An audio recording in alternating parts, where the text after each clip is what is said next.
Hello, everyone, and many thanks for joining today's stream. Happy Sunday. It is 15th of February, of course, 7 past 3 midday in Moscow, and I have prepared quite a number of news, dear friends, for this updater, for a news segment. A lot is going on, of course, and let's have a conversation about this stuff. It's a Sunday, so it's traditional big community chat and also fundraising stream. So if anybody wants to support my work, you're more than welcome to do so. You can donate through PayPal platform. You can donate through Boosty platform. You can subscribe to my Patreon page or page on Boosty. Also, you can use super chat feature on Rumble. I'm streaming simultaneously on both my channels on YouTube and Rumble, so you can use that super chat feature there on Rumble or become a premium subscriber on Rumble. So there is quite options, right? Quite options to support if you want to. All the links are under this video in the description box and will be in the pinned comment after the stream itself. First, I'll give you a news segment, dear friends, and then I will join a chat. So let's have a good talk. By the way, we had a good conversation yesterday, isn't it? I was quite happy with their yesterday's update, and hopefully today's community chat gonna be also informative, interesting. And before I go with the news, dear friends, let me also give you a little announcement about programming. It looks like tomorrow I'm gonna go for it's gonna be my first day of work in one place, and therefore I'm not quite sure what time I will have updates. What I know for now is that maybe it will be possible to go for a walk, do my job for let's say 6 hours, then pause for about 3 hours to come home, make a live stream, and then go back to the work for another 6 hours, something like that. Seems like by this moment that this will be possible, but yet again, I just don't know. Still, I have to go to the worker and then find out on the spot, right, what's going to happen. So therefore, most likely there will be some changes in the schedule, but I'll try my best to have at least one news update every day. And in case I'm so tired that I'm not capable to do live stream, then in that case, sir, I will definitely make an update on my Patreon page or page on Boosty, which is more like a friendly club, right? And I feel a little more free on Patreon while making content for Patreon and Boosty. Okay, that's been said, dear friends, sir. That's been said. Let's go through some news now. And let's start with the reports about head of Russian General Staff visiting one of the headquarters of the Russian armed forces. Let's go straight through some details. Russian troops are advancing in all sectors of their northern military district. Chief of the General Staff of the Armed Forces of the Russian Federation, Valery Gerasimov, stated as a result of meeting of commanders with the commanders of the northern military district, their talks. The tasks of the special military operation are continuing, and their offensive is being conducted in all directions. In 2 weeks of February, despite harsh winter conditions, units and military formations of the joint group of forces liberated 12 settlements, he said, while inspecting the progress of the center group of forces. Fighters are clearing Grishina in DPR and fighting to liberate Novopavlovka, Novopodgornaya, Novodonbass, and Belitskaya. They are also making successful advances in Konstantinovka and the Dobropolye sectors. The Ukrainian armed forces are suffering significant losses that they are unable to replace. Gerasimov also emphasized under these conditions, the enemy is relying on the formation of additional drone units. Meanwhile, Russian troops use drones twice as often as their hostile side, Gerasimov said. the Vostok group is advancing in the eastern part of Zaporozhye region. Their enemy has redeployed assault formations from other areas in this direction, and is attempting a counterattack. I reported about this suicidal counteroffensive of the Kiev regime in the Zaporozhye sector, on the eastern flank of Zaporozhye sector, and on a stick of Zaporozhye region and the Dnipropetrovsk region. Russian fighters are repelling all attacks, while the Kiev regime's forces are suffering heavy losses. Meanwhile, southern group is advancing towards Slavyansk and completing the liberation of Reznikovka. In the Krasnolimansk direction, the Ukrainian armed forces are being cleared from Drobisheva and Yarovaya. The north and the west groups are expanding their security zone in the Sumy and Kharkov regions. Recently, they liberated Popovka, Sidorovka, and Chugunovka. Troops are eliminating the remnants of the Kiev regime's forces encircled, blockaded basically on the eastern bank of Oskol River. The Dnieper group of forces fighters, for their part, liberated Magdalinovka, Primorskaya, and Zapasnoe, and continue to advance towards Zaporozhye. That's the statements of head of Russian General Staff Valery Gerasimov. And let's go on the map now and go through these sectors. So in Zaporozhye region, well, even though for at least 2 weeks now, isn't it? 2-3 weeks approximately, Kiev regime is sending on suicidal missions its troops. And in some places, let's be clear here, in some places, Kiev regime's forces did manage to regain control over the southern areas, but I will argue that this is possible because Russian militaries are creating a trap here, right, and luring in more and more hostile units to deal with them and dealt as much losses as possible. But even though on the northern flank of let's say Zaporozhye sector, on the most southern eastern part of Dnipropetrovsk sector, Kiev regime is still engaged in the suicidal counteroffensives. Russian troops, nevertheless, hold initiative. This might be surprised for some people, I don't know, but Russian troops are holding initiative, controlling the situation, by the way. And we have reports today that in the very same Zaporozhye region, on the eastern flank, for example, Russian troops liberated settlement of Tsvitkovo.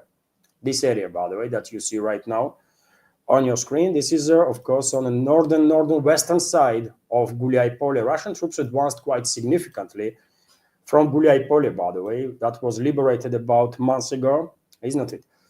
And progress continues simultaneously on the very same Zaporozhye region. Well, we have official confirmation now from Gerasimov, head of Russian General Staff, that Primorskaya settlement is under full Russian control. I believe Richnoye settlement is also under Russian control. This is most western side of Zaporozhye sector. And also Gerasimov confirmed the liberation of Magdalinovka settlement that you see right now on your screen, and Zapasnoye settlement in very same Zaporozhye sector. Russian troops are getting closer and closer from both directions, basically from the west and from the east, to cut off main supply and support lines of the Kiev regime's forces in Orekhov. And when it comes to Orekhov, by the way, lately, in past week also, there was numerous reports about significant progress of the Russian armed forces on the southern parts of Orekhov, and these fields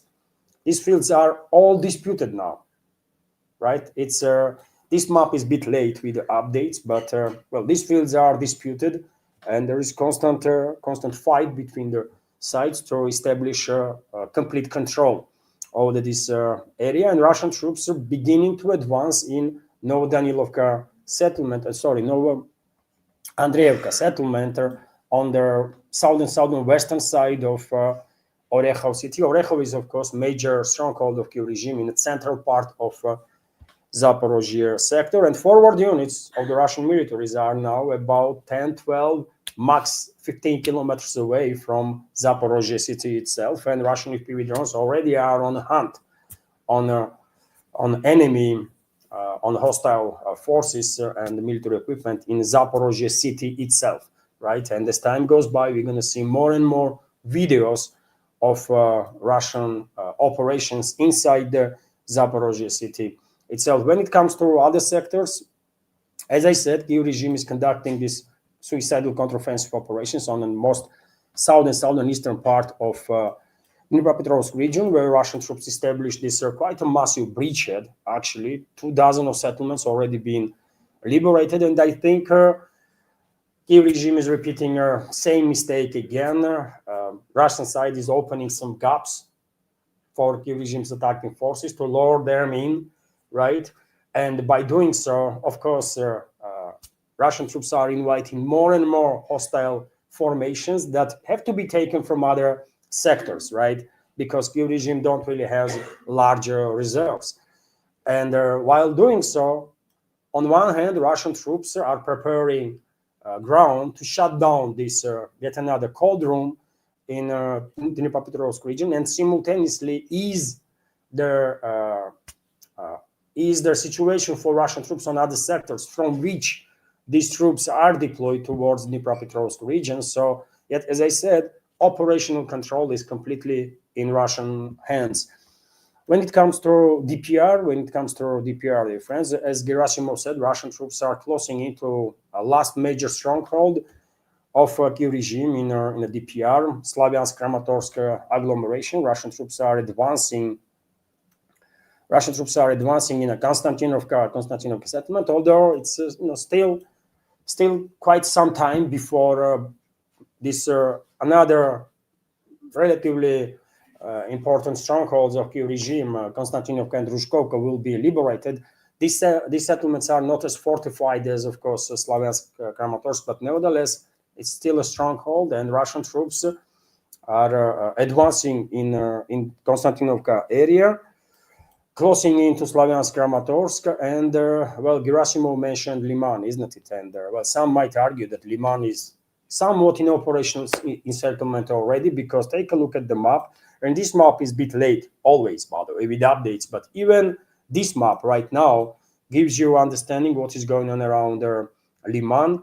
This gray zone, look at the gray zone, by the way. It's at least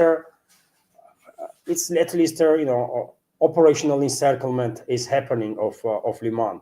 I will argue, because from any given point in this gray zone, Russian artillery, Russian FPV drone operators can strike any group of Kyiv regime's forces and the NATO mercenaries that will try to go inside the Liman or leave the Liman, right? So if this is not an operational encirclement of the Kyiv regime's forces in Liman, then you tell me what that is, right? When they have no free passage, when all the roads, all the ways of communication are under Russian fire.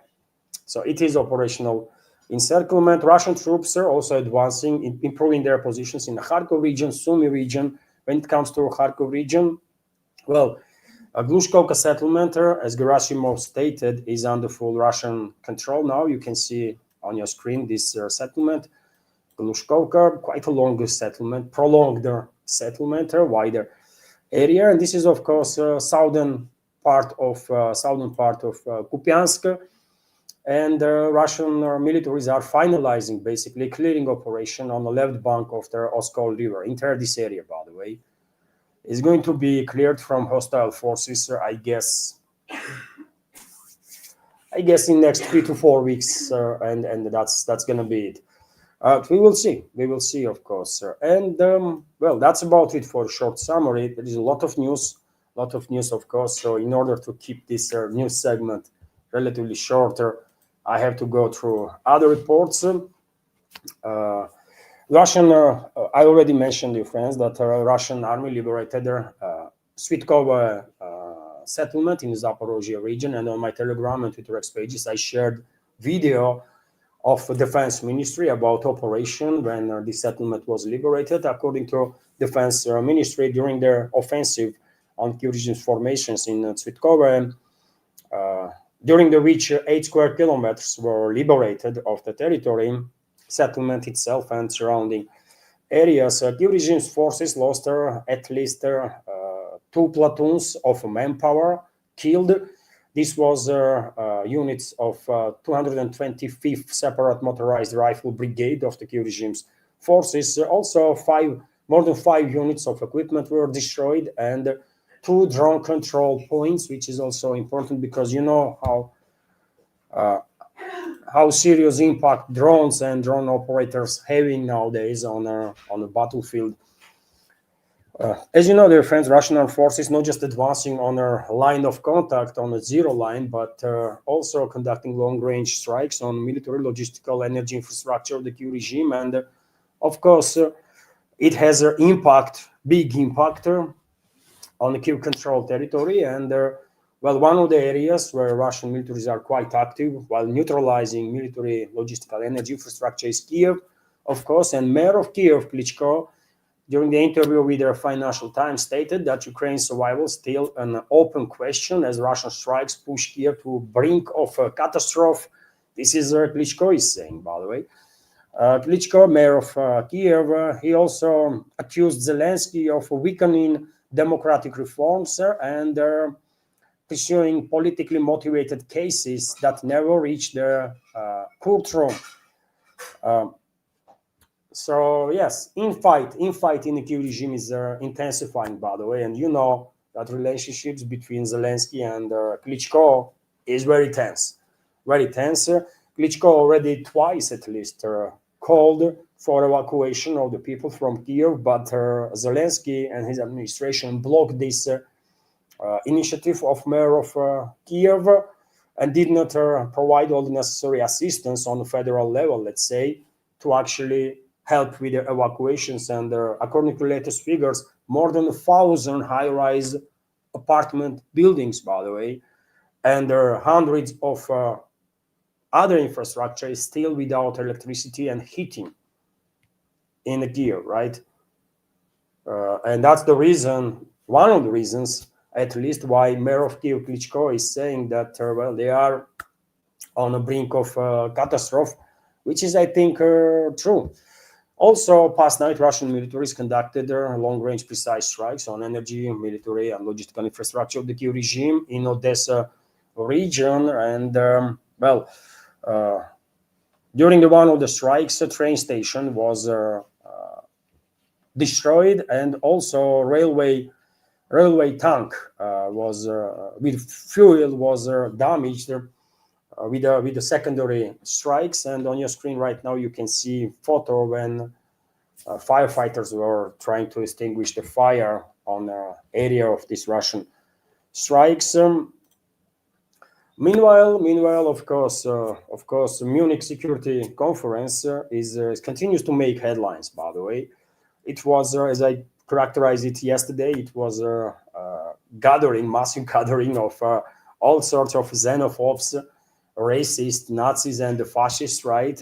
Maybe with very few exceptions, extreme Russophobes. And you can use 2 words basically to sum up Munich Security Conference: lies and hate. That's it, man. That's all you see from Munich Security Conference: lies and hate, right? And hate was directed obviously towards Russia first and foremost, although these xenophobes and Nazis and fascists that gathered there also, of course, attacked Iran, attacked China, even though there was Chinese delegation presented, I believe, right? But it did not stop these psychopaths that are representing Western elites to go after China too. I believe Chinese foreign minister was there at least, or some high-ranking diplomat, by the way, and he was saying, how come that yesterday we were partners, and today I'm hearing here that somehow we are like hostile side and we've been treated like an enemy or stuff like, what the hell is going on with you guys, right? That's what this Chinese diplomat was saying. Literally yesterday you had a very different statements. Today you are going after us this way. What the hell? But nobody's surprised, of course. A lot of hate, a lot of lies, and even though Western ruling class, globalists, and the globalist allies are trying hard to demonstrate their unity. In reality, they are as far away from true unity as possible, I guess. And this is the reason I think that, according to Spiegel, for example, German media outlet, negotiations in Munich on financing Kiev regime has failed, you know, because they are united in Russia hate. But when it comes to paying for this hate, right? When it comes to financing this proxy war against Russia, there are more and more countries, by the way, that are kind of tired of everything, and there are some countries in the West that no longer actually have anything, right, to send to a Kiev regime to prolong this proxy war. I mean, they literally don't really have no more money, no more weapons, right? I mean, they might still have some weapons, by the way, but after all, they need to keep some for their own armies, right? Even if those armies are just paper tigers, but they have to have something, isn't it?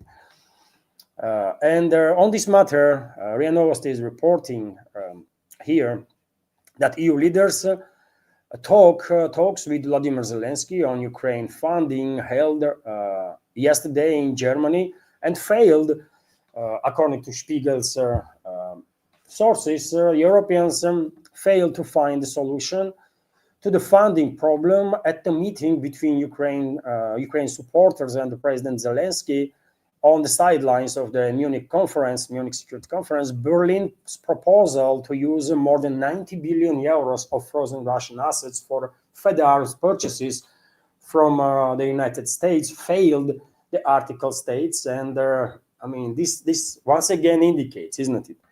This report once again indicates that talk is cheap, man. Talk is cheap. On the level of statements, these European elites or Western elites, let's say, are very tough, and they will stand with Kiev regime as long as it takes, and they will allocate all the money that is necessary. But well, that's the issue, that they don't really have that much money. Yes, Europe is still rich, by the way, very rich. But after all, these European states have some obligations before their own citizens. And even though European elites are neglecting these obligations big time, but I mean, they have to do something for people, man. They have to do something, right? So if they take more money from their budgets, then they're gonna face some serious issues, instability included, in their own countries. And that's the reason why German Chancellor, for example, that promised Kiev regime 12 point something billion euros for this year. German Chancellor is pushing this narrative again that, let's stall Russian frozen assets. Let's use those because we don't really have more money, man. And it did not work. It did not work. And by the way, Belgium government is extremely Russophobic, of course. But Belgium government, where Euroclear is located, Euroclear is, of course, this financial institution that holds most of their Russian investments. They said very directly that there is no way they're going to allow these Russian assets to be stolen completely. They are not happy that Russian profits from these Russian assets being stolen, because they know they're going to face consequences for that. Right? Time will come, and Belgium will have to pay Russian side all these billions and billions and billions, by the way, that Europeans stole from profits, right? Because Moscow not going to care, man, not going to start, chasing each individual state. No, it's Belgium, right? Euroclear located in Belgium. So it's Belgium's jurisdiction, right? So you allow our assets to be stolen, profits or whatever. Now you're going to pay back, man. And it's already like 30 or 40 billion at least that they stole, by the way, right? So it's getting very, very serious for Belgium. So they blocked it, obviously. They're never going to agree, I think, Russian frozen assets to be stolen, because this will happen. Well, they're going to face tremendous challenge, because this Euroclear, by the way, is holding trillions of investments, not just Russian ones that are frozen, but also trillions of investments from all over the world. And what those investors gonna do, man? they're gonna probably they already are taking their investments out because European jurisdiction is not safe. It's clear, right? So yes, they failed. By the way, they failed there to steal Russian frozen assets once again, but they will continue. They will continue, man. And as long as Western European elites are not facing challenge from their own public, I guess they will still find ways to steal some more money from taxpayers, right? To prolong this proxy war against Russia, because I mean they're not gonna de-escalate, isn't it? They're gonna continue to escalate, and this escalation is costly one, right? It costs hundreds of billions, right? Rubio also had a meeting with Zelensky. Very little is known about this meeting.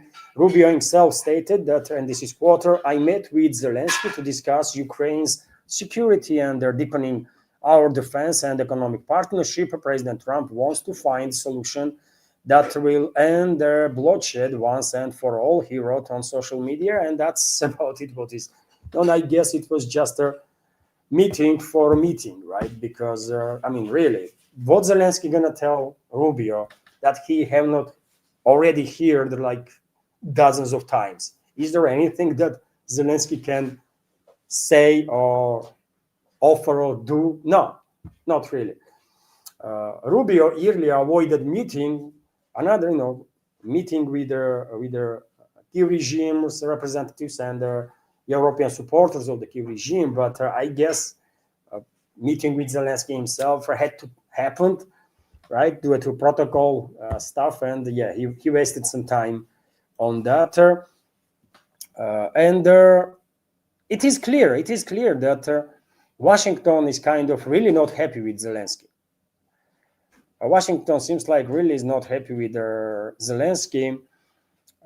First of all, because Zelensky is acting weird, at least weirder, while talking to American side, and that makes Washington go nervous, right? Because it seems like subordination has been lost there, right? Because Washington, sees itself to be big boss, and I don't think they like when Zelensky talks too much, right? Including criticism of U.S., indirect criticism of U.S. and insults, right? And Washington is also not happy that Europeans are now, globalists are now, seems like not in total control of the regime, but they have initiative in this regard. And Washington wants it to be in charge, right? And every now and then, Washington sends some messages to Europeans, to this Kiev regime, and similar message was sent today. Ex-Ukrainian energy minister German Galushenko detained while trying to flee the country. Zelensky's ally involved in this so-called golden toilet corruption scheme, all of you know, of course, what's going on there, was reportedly removed from the train at the request of anti-corruption agencies, that is NABU and SAP, that are controlled by US largely. There are European influence also in these organizations, but still to nowadays, NABU and SAP mostly controlled by US, and I guess Washington, with the rest of Galushenko, send their message to Zelensky to act with some restraint, not to forget where his place is. I think that's what is happening. And Washington has many reasons, as I already said. Washington has many reasons to be upset with Zelensky. And one of the reasons is that everyone is sick and tired of this constant whining, right? And their demands. Is if US owns Ukraine anything? They don't own Ukraine nothing, really, right? Ukrainians were happy to be used by Americans, and Americans use them, right? It's citizens of Ukraine that make this shit happen, right? They were jumping happily on Kiev and calling to kill all Russians, right? There were certain slogans that I'm not going to repeat, but they were literally on their demonstrations jumping like a crazy and calling to kill all Russians, all Russians, with no exceptions. And well,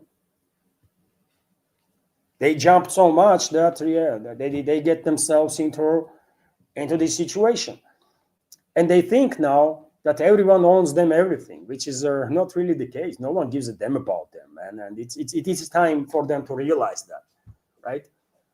They will continue. I mean, Western elites, American ruling class, European ruling class, they will continue to sacrifice Ukrainians as long as they can, man, because they don't care. 100,000 Ukrainians will die, 200,000, million, 2 million, 5 million. They simply don't care. And of course, Washington is not happy with Zelensky, as I already said, because he's clearly become talking head of globalists, right? Talking head of London, and there is clearly tension between Washington and London in regards to key regime, future of the key regime, who's going to replace Zelensky and when and how and all that stuff. And on this matter of certain tensions between globalists and the American ruling class, I can give you this reporter from RIA Novosti that Sikorski, foreign minister of Poland, also puppet of globalists, by the way, went to criticize US, kind of, right, and demand table for Europe, for European elites, demand their place around the table on negotiation, during the negotiation process on settlement in regards to Ukraine. Sikorski questioned the US's right to a leading role in Ukrainian negotiations. So Polish foreign minister Radosław Sikorski, extreme Russophobe, by the way, someone that applauded and thanked the US publicly. He even posted about it on Twitter X when US destroyed the Nord Stream pipelines. He wrote, you remember, isn't it? He wrote, thank you, USA, or something like that. So extreme Russophobe and Russia hater, Nazi, fascist, racist, obviously. So Polish foreign minister Radosław Sikorski said the United States should no longer be the main player in the Ukraine peace process. So if you are, can you imagine, you are in administration there in US, and you see this stuff, man, when these freaking chihuahuas, when these freaking nobodies, like Zelensky, Sikorski, and the rest of the garbage is jumping on you, right? And saying some crazy stuff. What you're gonna feel when you know you can take them out like that at any moment, by the way? You can just take them out. And you see that tensions between sides gonna continue to grow. Even if currently European countries and the US is in the same anti-Russian camp, nevertheless, there is clearly tensions between them, isn't it? Let me give you more from Sikorski here. It was natural for the United States to play a leading role in these negotiations when it provided the bulk of military assistance. Now we are paying for this war. American aid is close to zero. We are buying American weapons for delivery to Ukraine. US does not have such supplies. There is not even a prospect of Congress passing a package of measures. He complained during their Munich security conference, if we pay, if it affects our security and not just Ukraine's security, then we deserve a seat at the negotiating table because the outcome of this war will affect us, Sikorski said. And well, let's see how Washington will react, if they even find it necessary to comment on this nobody, man, Sikorski, right? But yes, tensions are there. Tensions definitely are there. And when it comes to place for European elites around the negotiating table, Russian leadership was very clear on that. European regimes only play a destructive role, never positive.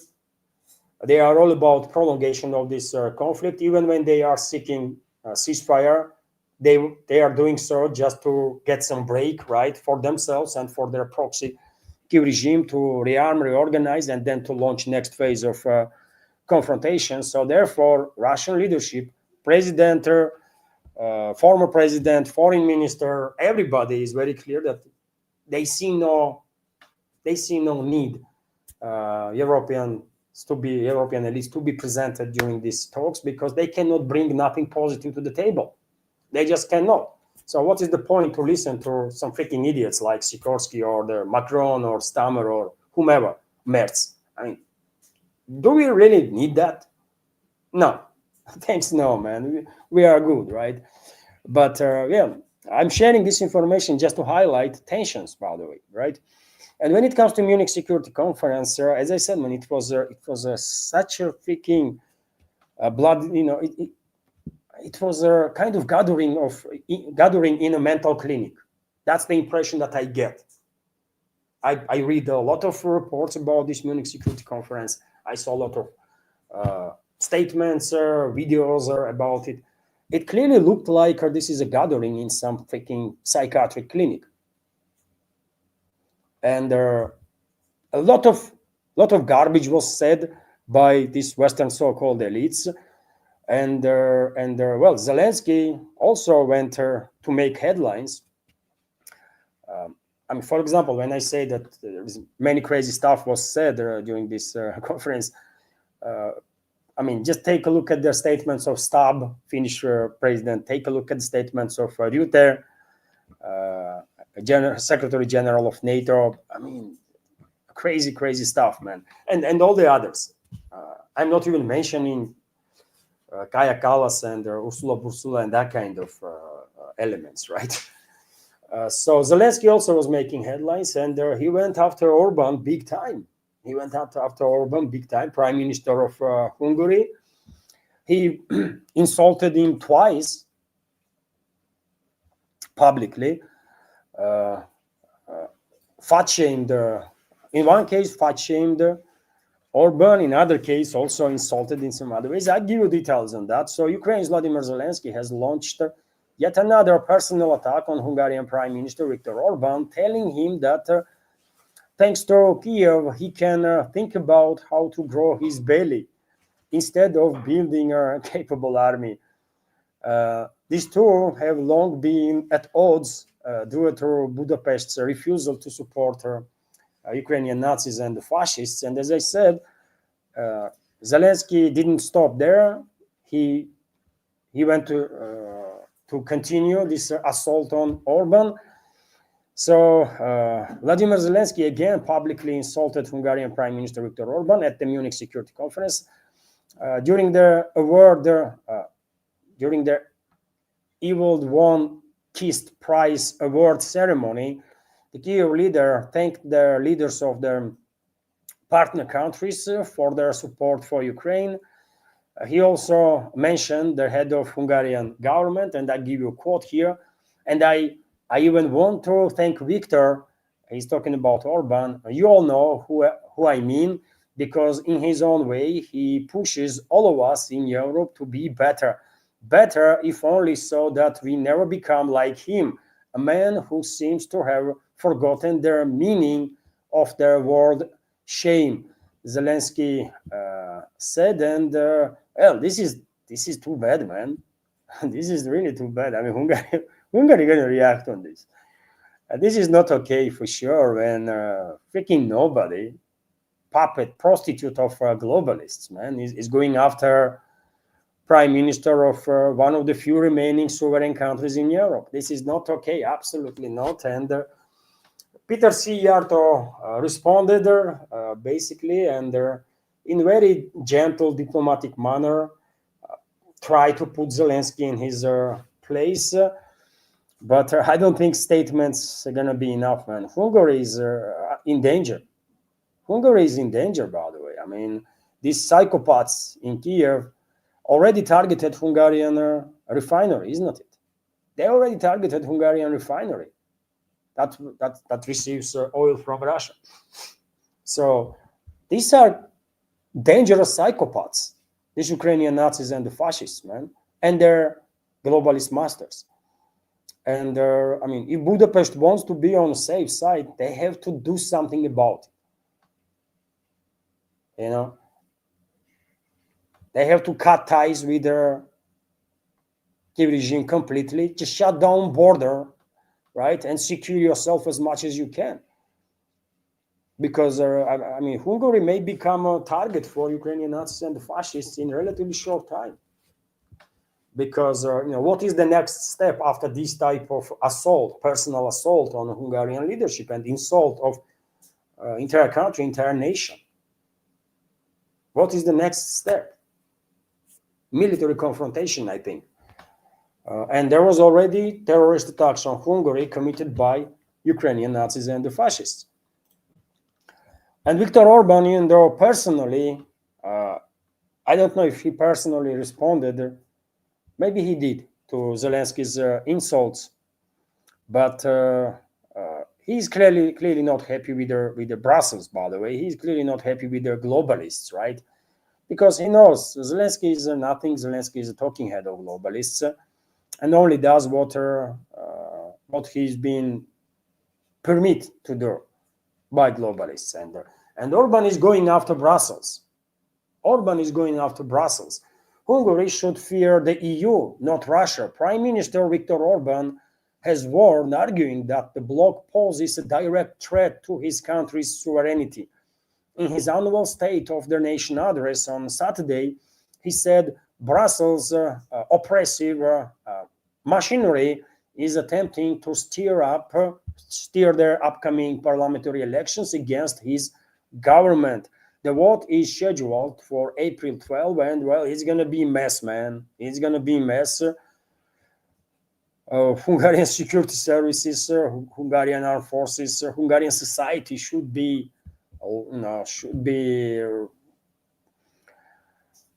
very serious about risks that they might face, because definitely Brussels, on assault.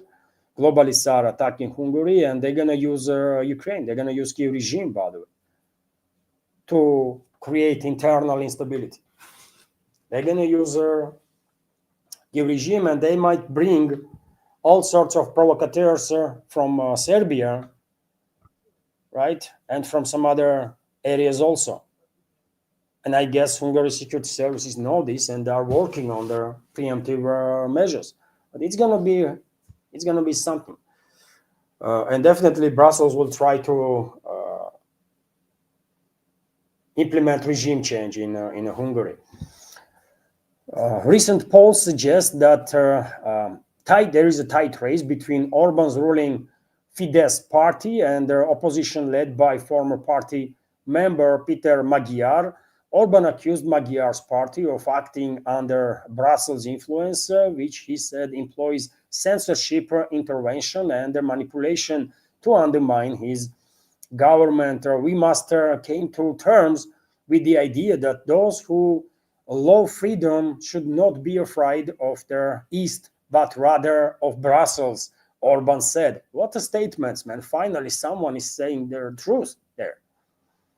Fear-mongering about Russian President Vladimir Putin is primitive and unserious. Brussels, however, is a palpable reality and a direct threat, he went to say, and he's 100% correct, by the way. There is no threat from Russia to Hungary whatsoever, zero, right? Zero threat from Russia, and there is all the threat from Brussels, from globalists, and the globalist puppet regime in Kiev.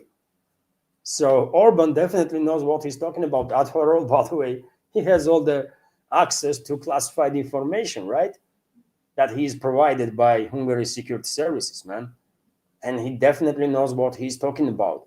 Sometimes people are forgetting that these high-ranking officials, by the way, they have access to classified information that we will never have. And when Orban is saying that for Hungary, threat is Brussels, that's serious. That is serious stuff, man. Right?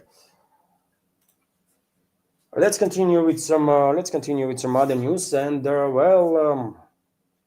Hungary is of course fighting as much as it can to maintain sovereignty, to protect its national interests. But many other countries in Europe are under complete control of the globalists. Most of the European countries, let me say, and globalists of course are escalating with Russia. They have no intent to de-escalate. Opposite is happening, and on this very topic, we have this report that UK proposes to Europe, to its European allies, to begin seizing of the Russian tankers. UK Defense Minister John Haley held talks with the representatives of the Nordic and the Baltic countries. They're discussing possible military actions against the ships of the so-called shadow fleet.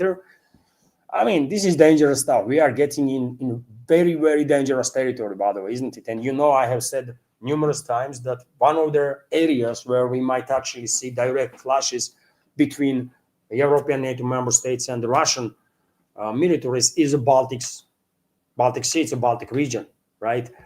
And we are getting tremendously close to that extremely dangerous point.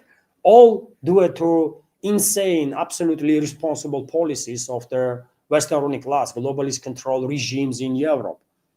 And London is, of course, leading the charge in this insanity.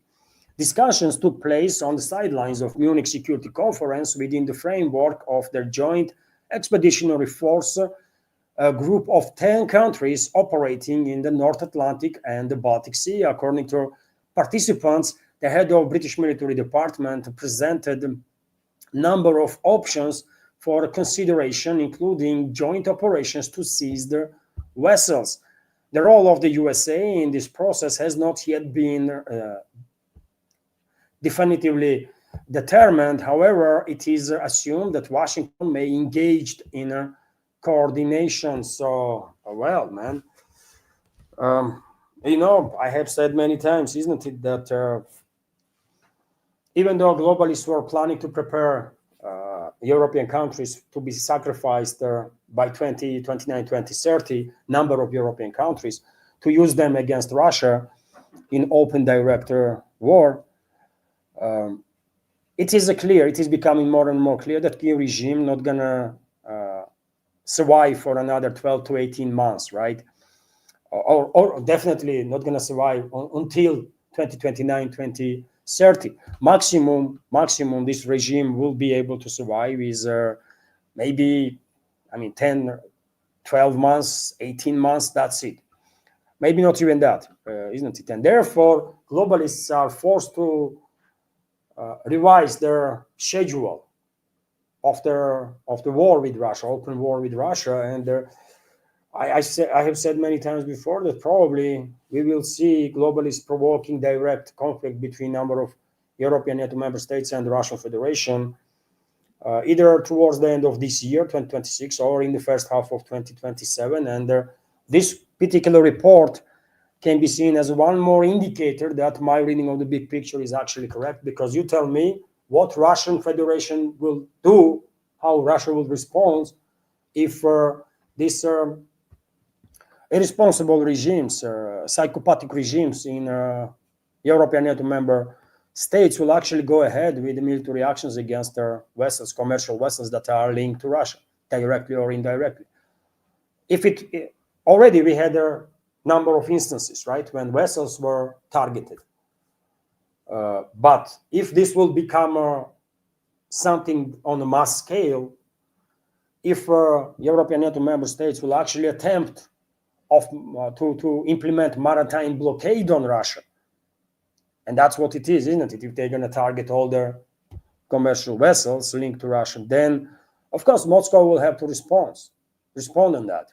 And on military action, military hostility, respond will be also in military ways, I guess, right? There is a high risk of that anyways. And I don't know, did anybody protested in UK about this news? I'm not even sure if British society knows what kind of crazy ideas their leadership has. How dangerous these ideas are, man.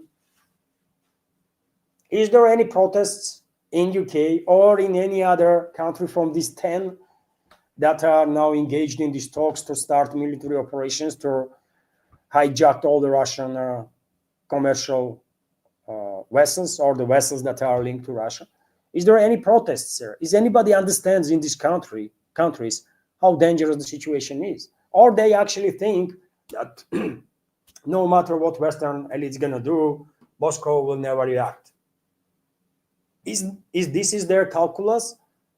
They hope that, I mean, ordinary people that, no matter what kind of crazy stuff our government's going to do, Moscow will never escalate anyway. So, let's chill. Is this our approach that societies in these countries are taking? Because it's dangerous, man. It's dangerous. West will go ahead with this initiative of UK, and UK is, of course, a leading force among globalists. Then I think they're going to find out hard way, man, why they should never mess with Russia. And Russian leadership has said on numerous occasions that there is a tremendous difference in economical might, military might of collective West or collective Europe, let's say, and the Russian Federation. We have no illusions, by the way, that Europe has bigger economy, more people, right? And that is more manpower potentially. So therefore, with the conventional means, it will be somewhat, I mean, maybe not impossible completely, but extremely, extremely costly to defeat this Europe led by these psychopaths once they will launch war on us. So therefore, we will have no option but to deploy some extreme force. This was said by Russian president himself, right? You remember, he said that if European elites will go ahead with these insane plans to openly attack Russian Federation, then soon they're going to be nobody left in Europe among those very same elites with whom we can negotiate anything. I mean, quite clear message from Moscow, isn't it? So I don't know, man. Every day, literally every day, we have more and more indicators that war is coming, man, and we don't want this war.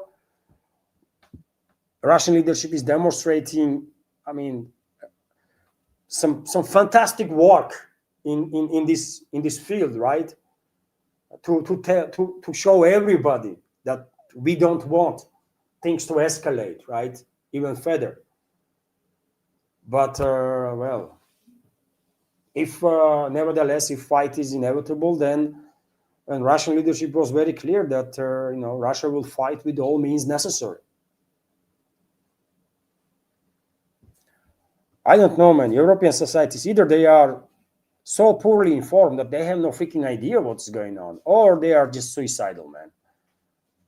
Because I see no mass protests in Europe against their crazy governments and crazy policies. I don't know which one is, man, but this is extremely dangerous. And I already reported earlier, dear friends, that very same defense chief of UK announced allocation agreement between Russian enemies, European NATO member states, and others to allocate another $35 billion to purchase more weapons to transfer it to Kiev regime. 35 billion, by the way, right? Quite a lot. Germany, on its part, promises 12.5 billion euros to Kiev regime. Norway also promising 7 billion, Sweden promising 3.7 billion, UK 3 billion, Denmark 2 billion. I mean, are they taking this money from the trees or what the hell, man? What the hell? Or they just printing this money? What's going on here? But you see, man, you see attitude of European elites, right? They are know about the escalation, and this is the reason. This is the reason why Russian leadership says on numerous occasions that there is no place for European elites around negotiating table, because they cannot bring to the table anything positive, only negativity. And you know why Russian leadership thinks so? Because, well, take a look at this report, for example. 35 billion there, another God knows how many billions from there. I mean, this is crazy, man. This is crazy. So what we're going to talk about with the European elites? It's absolutely unnecessary, right, to waste time on them. Also, dear friends, I mentioned earlier in my updates that Poland and Lithuania are preparing NATO exercises right at the Russian border, planned exercises are planned near the Kaliningrad region in the so-called Suwalki Gap, and you can see on your screen right now this yellow line, by the way, in between Lithuania and Poland. That's Suwalki Gap that links Russian Kaliningrad exclave, Kaliningrad region exclave with Belarus, right? And Russia and Belarus, we have union state, by the way, right? And Belarus is, of course, our closest ally. And in this very Suwalki Gap, military exercise is gonna take place, and and this is interesting. This is interesting, by the way, because I have said on numerous occasions before that when Poland will reclaim western parts of Ukraine, which is, some 70% of Western Ukraine used to be part of Poland, by the way, before Second World War, right? So enter this area from here and like that. That used to be Poland. That was taken by Stalin from Poland, given to Soviet Ukraine, and so when Poland will reclaim this territory, in order this process to go down smoothly, probably Russia will have a talk with Warsaw. Moscow will have a talk with Warsaw, so that Moscow will allow Poland to reclaim this area in exchange of Suwalki Gap, in exchange of this corridor, Suwalki Gap, between Kaliningrad region and Belarus, and some sort of agreement might happen. Otherwise, by the way, I think Poland will have an extremely hard time establishing control over the Western Ukraine, because I don't think Polish armed forces are ready to deal with Ukrainian Nazis and the fascists without assistance, man. And Russia can assist with that. Although price for this assistance might be Suwalki Gap. And this is in case if Poland will stay out of the direct war with Russia that globally is going to provoke. As I said, maybe before end of this year, maybe in the beginning of next. One way or another, but we will have to acquire Suwalki Gap, either from Polish side or from Lithuanian side, but we need a link to Kaliningrad because times are extremely dangerous. Globalist controlled Europe is extremely hostile. NATO generals publicly making statements that they're going to obliterate Kaliningrad region, killing hundreds of thousands of people. And when this craziness is happening, of course, we need all means necessary in our disposal to protect Kaliningrad region as any other Russian region as much as possible, right? So Warsaw will have an opportunity to come up with some agreement with Moscow, and Suwalki Gap may be transferred to Russia and or Belarus, by the way, Russia, I think, and in that case, Russian militaries might assist Polish troops in some ways to deal with Ukrainian Nazis and the fascists that will be concentrated in Western Ukraine. Once Russian troops will reach borders of the western part, right? Russian troops probably will assist, most definitely Russian side will assist Hungary to reclaim Transcarpathia. When it comes to Romania, it's a different story. Romania might have a claim not just on western parts of Ukraine, but on southern parts of Ukraine too, in Odessa region. And we cannot allow these Romanian ambitions to become reality. So therefore, with Romania, it's a different talk, right? It's a bit different talk, but we will see. We will find out. But what I can tell you for sure, if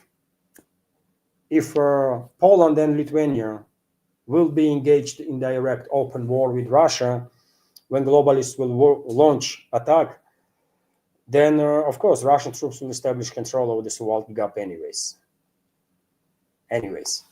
right? And the geography of Poland, geography of Lithuania, Baltic Chihuahuas, geography of Finland definitely will change dramatically. dramatically. I can say that. And the direction of attack on Russian Federation is definitely Finland, Baltic Czechoslovakia, Estonia, Latvia, Lithuania, and potentially Poland. That's the, I think, main areas from which NATO thinks to attack Russian Federation. Although of course, the risk is there that another flank of attack can be Romania, right, from Romania. So I guess Russian general staff is working all potential threats, all potential risks from whichever direction, right? We will find out, man. We will find out. Unfortunately, I think this direct confrontation is absolutely inevitable at this point, right? I think U.S. gonna stay out of this war. Generally speaking, U.S. Might provide some intelligence to European NATO member states, some weapons, but U.S. troops not gonna be engaged in direct clashes with Russia. This is to avoid nuclear exchange between Russia and U.S. But when it comes to European NATO member states, well, they're gonna launch a war against us soon. They will blame Russia, of course, by the way. Once they will launch military operation against us, from Finland, from Baltic Czechoslovakia areas, from Poland, potentially, from Romania, they will blame Russia. They will come up with justifications. They will come up with some story, right? They never had problems, issues with a freaking fantasy, right? They can come up with any level of nonsense, and people will buy it in the West because that's what they do always, right? They believe in any crap. So anyways, dear friends, let's continue with some other news. And when it comes to preparation of the European NATO member states to be sacrificed for geopolitical agenda of the globalists, well, Finland is definitely right there among those countries that gonna get sacrificed. And number of exercises, by the way, military exercises in Finland is becoming like daily occurrence. It's increasing tremendously, right? It's every day some exercises there, and you think for what they are preparing to cross the border and attack Russia, of course, right?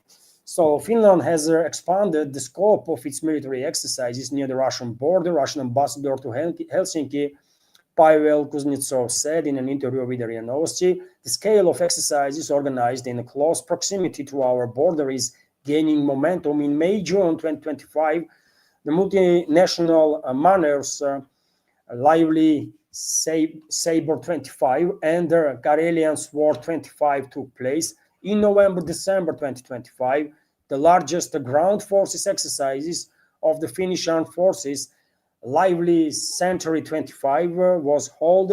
He said the head of the diplomatic mission recalled that there are a number of military personnel who took part in these events range from 4,300 to 6,500 people. And you might think, well, this is not that big of a number, but there is the rotations, by the way, right?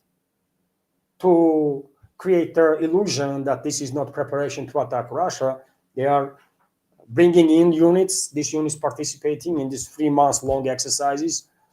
Then another units, these ones are going out, and others are coming in, and there is a rotation, right? So on a regular basis, NATO troops, not just from Finland, but from Sweden, Norway, from other NATO member states, are joining in, right? Joining in, they are learning landscape on Finnish side of the border, on the Russian side of the border. They are going through intelligence information, satellite imagery, right? They are preparing to cross the border and attack Russia. That's what is going on. And we know this. And if Finnish people will wake up and do something about it, okay. If not, then, sorry guys, but, you will face the consequences of their hard consequences of their insanity of your leadership, because they're gonna allow globalists to sacrifice Finland, to sacrifice your country and your people. So wake up, Finns. Wake up, man. Until you still have some time left, right? Insanity, man. Insanity. What the hell? At the same time, he said, Russian ambassador stated that number of miners is also increasing. In 2025, their number reached 115. 115 different scale, different type of military miners, man, right? Deployment of troops, rapid deployment of troops, and their testing of their logistical lines and so on. This is big. This is big stuff, man.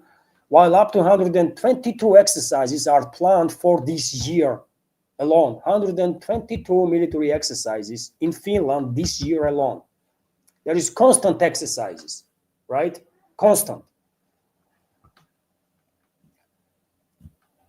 So it is what it is, man. And these exercises numbers are increasing because in 2023, for example, number of these exercises were 89. So they are doubling down almost, right? And they are preparing for an open war with Russia. And I'm telling you, man, once this red line is crossed, once Rubicon is crossed, man, once these European NATO member states will engage in open war against Russia, I think retaliation from Russian side gonna be with such a force and scale that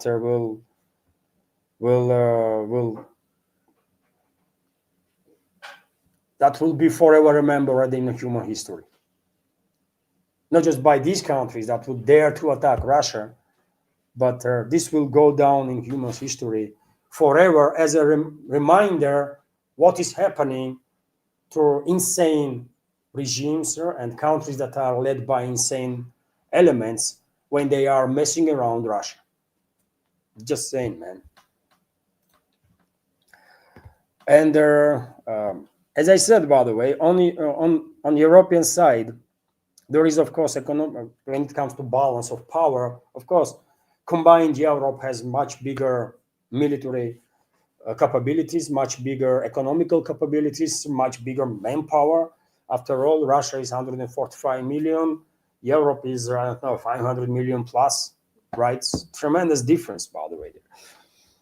But and this is very important, but what is also important is a fighting spirit and battle readiness, battle capability. And so on this topic, Russia is, of course, on top of the game, obviously, on top of the game, and to demonstrate what's going to happen with the European troops that will dare to attack Russian Federation openly, I want to give you this report about military exercises that took place, by the way,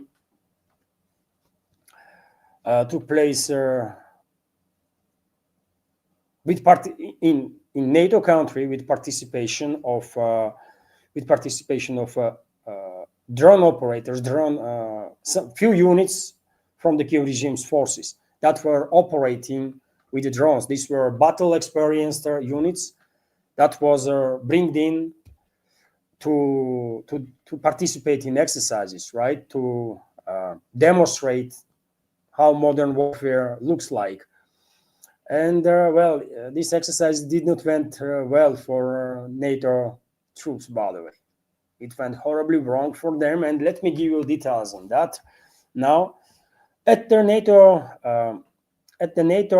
Hedgehog 2025 drill, which took place in Estonia last May, a group of 10 Ukrainian servicemen, just 10 people, 10 Ukrainian servicemen, battle experienced, people that knew what high-intensity conflict is.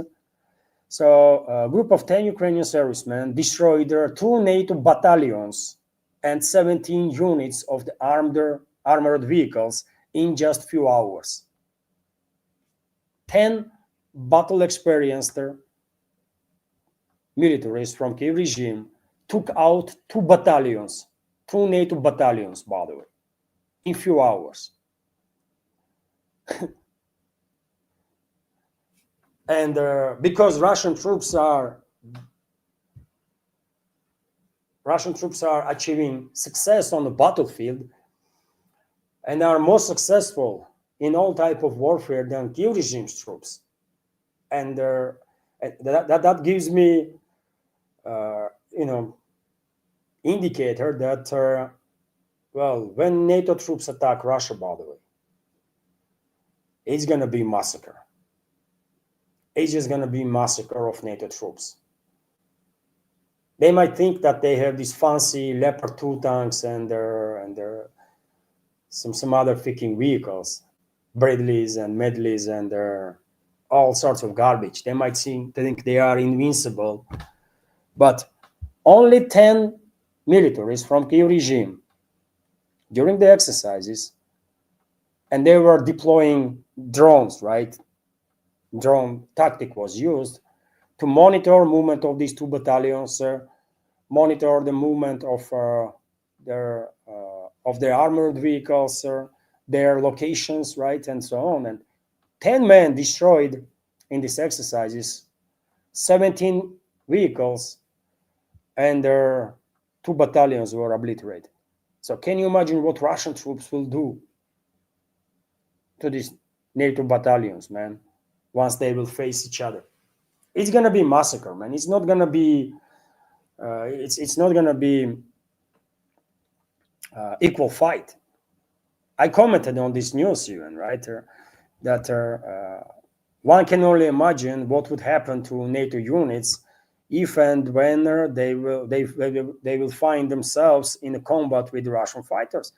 It won't be an equal fight. It will be massacre of the NATO soldiers and the officers. And I think that's quite accurate statement on my part.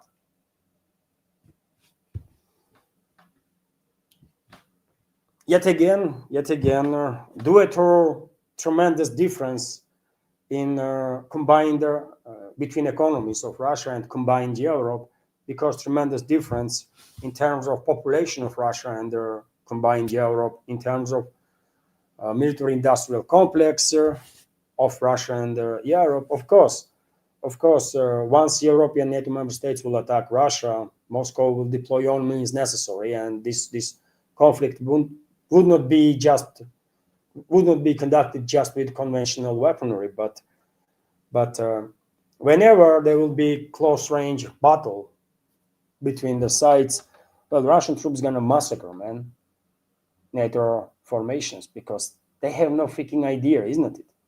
They have no freaking idea what modern warfare is, man. Look at the numbers. 10 soldiers from Kiev regime that have a battle experience obliterated 2 freaking battalions of NATO. So can you imagine what Russian troops will do that are beating on the battlefield Ukrainian forces? Instead of 10, it might was, Russia would deploy like 2 troops, man, 2 soldiers, enough to obliterate 2 freaking battalions, man. Anyway, something to think about, by the way, something to think about. Yet again, many people are failing through propaganda of the Western ruling class. They think they have all these fancy weapons and fancy gear, and they're being priced through propaganda, how tough they are and this and that. But when it comes to high intensity conflict, by the way, your fancy Leopard tanks and Swedish infantry fighting vehicles and then the rest of the stuff, they're not gonna help you much, man. They're not gonna save you, man. It only takes a couple of Russian guys with a couple of dozen of drones, right? And your battalion is finished, literally finished. Zgled newspaper is reporting that, in Munich, during the Munich Security Conference, by the way, I already mentioned, right? It was a clown show, big time. It was a clown show, and one of their new false narratives that was pushed right there in Munich is that there is a new allegations, by the way, against Russia from the West. They are coming up with this new crazy story that Navalny, this Western asset, by the way, Navalny, that died in prison and was called by some as a leader of the non-systemic opposition or something. Easy for anybody who has any care about Navalny here in Russia, by the way. maybe 0.5% of the people here in Russia really fail to propaganda of these idiots, right? But 99% never give a shit about Navalny, man, or anyone else that are Western assets, right? It is what it is, man.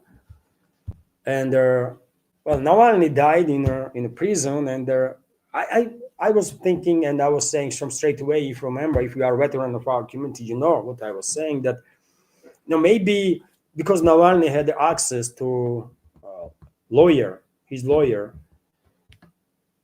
and his lawyer could be, and most likely was also asset of the Western Secret Services. Maybe Western Secret Services took him out, man. That's what I was thinking, right? There is no way Moscow was involved in this, man. Absolutely impossible. Navalny was nobody, right? Moscow didn't need to do anything, man, really, right?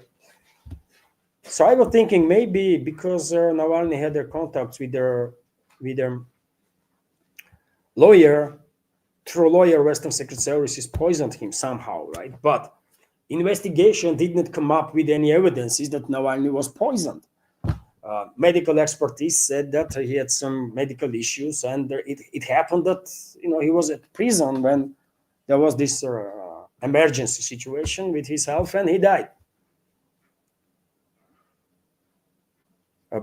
But now European elites and their propaganda outlets are pushing this new narrative that Navalny was poisoned with some frog poison or some shit, man. Right?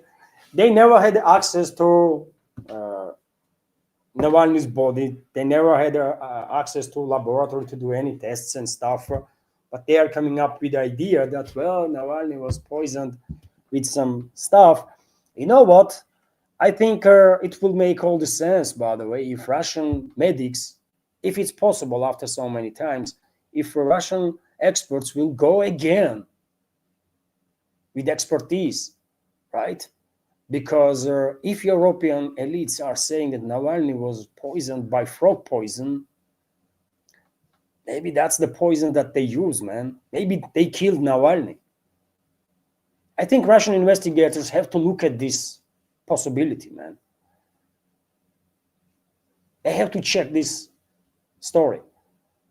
Although it is, of course, obviously very much possible that Western elites just coming up with some shit story, right? To demonize Russia once again. Anyways, Russian embassy reacted on this Russian embassy in UK, I guess, reacted on that. And let me give you information now. So statements made by several Western countries during the Munich Security Conference about poisoning of blogger Alexei Navalny, who died in 2024 and is listed as a terrorist and extremist in the Russian Federation, with the three frog venom, are unsubstantiated and constitute to a mockery of their dead. The Russian embassy in London stated, the Russian embassy in, and I can give you a quote, "We will become accustomed to the feeble-mindedness of Western fabrications. What kind of person would you have to be to believe this nonsense about frog? However, the method chosen by the Western politicians, necro propaganda, is truly shocking. This is not a quest for justice, but a mockery of the dead. Even after the death of the Russian citizen, London and European capitals cannot give him a peace, which speaks volumes about the instigators of this campaign," the statement reads. And yes, I mean, most definitely this is some kind of yet another nonsense that European elites are coming up with, right? But nevertheless, if they are claiming that Navalny was poisoned with this frog poison or some shit. I think Russian investigators have to question again everybody who had any contacts with Navalny, including his lawyer and just everybody, right? Because maybe this poison is something that cannot easily be detected, right? If you don't know what to look at, you might never see it. So maybe they actually poisoned Navalny, by the way, because Western ruling class used him as much as they could. And at some point, they clearly realized that, Navalny is no longer meaningful asset for them. And they killed him, maybe, because this way they could make some more noise and further demonize Russia while blaming Moscow, right? So even though I'm on the same page as the Russian embassy in UK, by the way, that most, some 99% all these stories is some freaking nonsense that is coming from London and other capitals in the West. But for the sake of justice, man, if there is even a minor percent, 1% that maybe Western secret services killed Navalny with that freaking frog poison, and they poisoned Navalny through their individuals that have had a contact with Navalny. Well, maybe this scenario has to be investigated. And in that case, everybody has to be questioned who had any contacts with Navalny. Lawyers and their prison guards, everybody. But yet again, mostly I'm on same page as embassy. This frog story is just most likely yet another crazy story that they come up with, man. They are no longer using. You notice they're no longer using this Novichok stuff, man. They were pushing this narrative of Novichok for how many years, isn't it? That Moscow poisoned with Novichok this one and that one and this one and that one, and eventually everybody began asking questions, right? For God's sake, man, you are saying that this Novichok is like deadliest chemical weapon ever existed, and how come that everybody you say was poisoned by Novichok survived? What the hell, man? Either you are liar or you are liar, right? There is only one answer to the matter, right? You are lying either way. Either there is no freaking Novichok and you were lying, or Novichok is not freaking deadly or anything. Then you were lying, presenting this Novichok as to be something extraordinary. In any cases, you are a liar, right? And they changed the narrative. Now they're coming up with some freaking frog stories. Frog, really? What about aliens? Someone have to give their idea to British Secret Services, man. They have to, for next story, let them bring aliens, for more action, aliens from Andromeda Galaxy. That would be very interesting. Very interesting. Anyways, man, so many news is left, for God's sake, and what should I do, man? Should I join the chat now? Let's have a talk, man. Or should I continue with the news? It's already 1.5 hours, right? This update. I don't know. Okay, let's.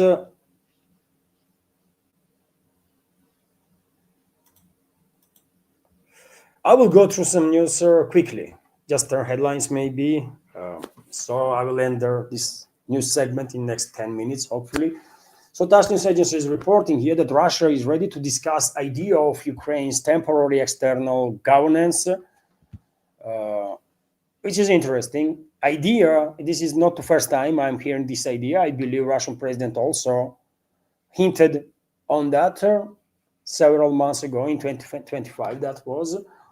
But nevertheless, idea is interesting. I think the idea of introducing external governance in Ukraine under the auspices of the United Nations following their completion of the special military operation is one of the possible options for resolving the conflict.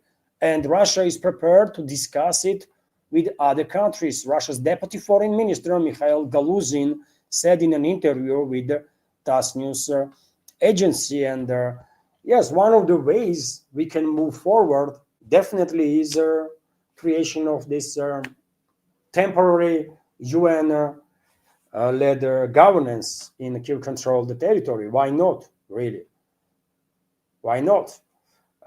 So it is interesting that high-ranking Russian diplomat is once again emphasizing that this idea is something that Moscow is ready to discuss, talk about, and okay, man, let's see. Maybe things will go exactly this direction. We will find out. Also, let me remind you, dear friends, that on February 17th to 18th, there will be trilateral talks in Geneva between U.S. delegation, Kyiv regime, and the Russian Federation. Russian delegation will be led by Medinsky. Trilateral talks between Russia and United States and Ukraine on resolving the situation will be held in Geneva on February 17-18th. The Russian delegation will be led by presidential aide Vladimir Medinsky, according to Dmitry Peskov, the Russian leader's press secretary. And well, you know, reaction of the Ryuta about Medinsky, isn't it? He tried to mock Medinsky that, you know, Putin is not serious about these talks because he's sending this historian again. I mean, since when being historian is something of negative or to be laughed at? I mean, these degenerates, man, these freaking degenerates in the West, they are not shame. They have no shame, really, isn't it? Just because they are freaking brainless creatures does not mean that everybody has to be brainless, man. No, thanks. Here in Russia, we appreciate education in all fields, right? And being a historian is a I mean, that's a great subject, by the way, to be expert in history. And Ryuta, you see videos probably, isn't it? Ryuta went to attempt that, you know, to mock Russian side that, you know, they are sending this historian again. Yes, it's none of your freaking business who will represent Russian delegation or who will lead Russian delegation. Somehow Russian president will make a decision on his own, right? Who the hell is this Ryuta, man? Take him out. For God's sake, man. Just take him out, man. It's impossible to listen to these freaking idiots, man. That's the information that I was talking about. That Ryuta tried to act funny, this freaking nobody. In Russian delegation, there will be also another aide of Russian President, Kirill Dmitriev, who is trying hard, man. He's working hard to build, together with Putin, to build some bridges with Washington.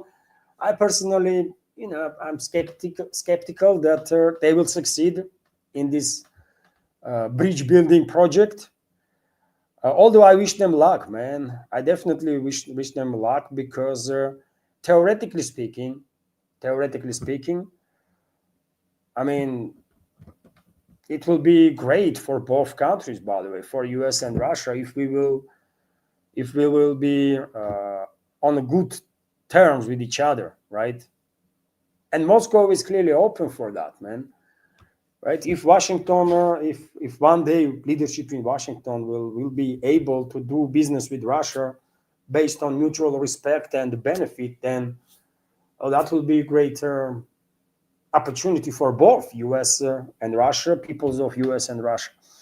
But now, under the current ruling class in US, sorry to say, but I'm skeptical that this tremendous input of Putin and his aides to build these bridges with Washington will succeed. I don't know, man. I wish them luck, man, but I'm skeptical. But Dmitriev gonna be in Geneva, and Witkov and Kushner, representatives of Trump's administration, US, also gonna be there in Geneva. we will see what outcome is going to be there. And on 17th of February, Geneva will hold also meeting indirect negotiations between Iran and United States.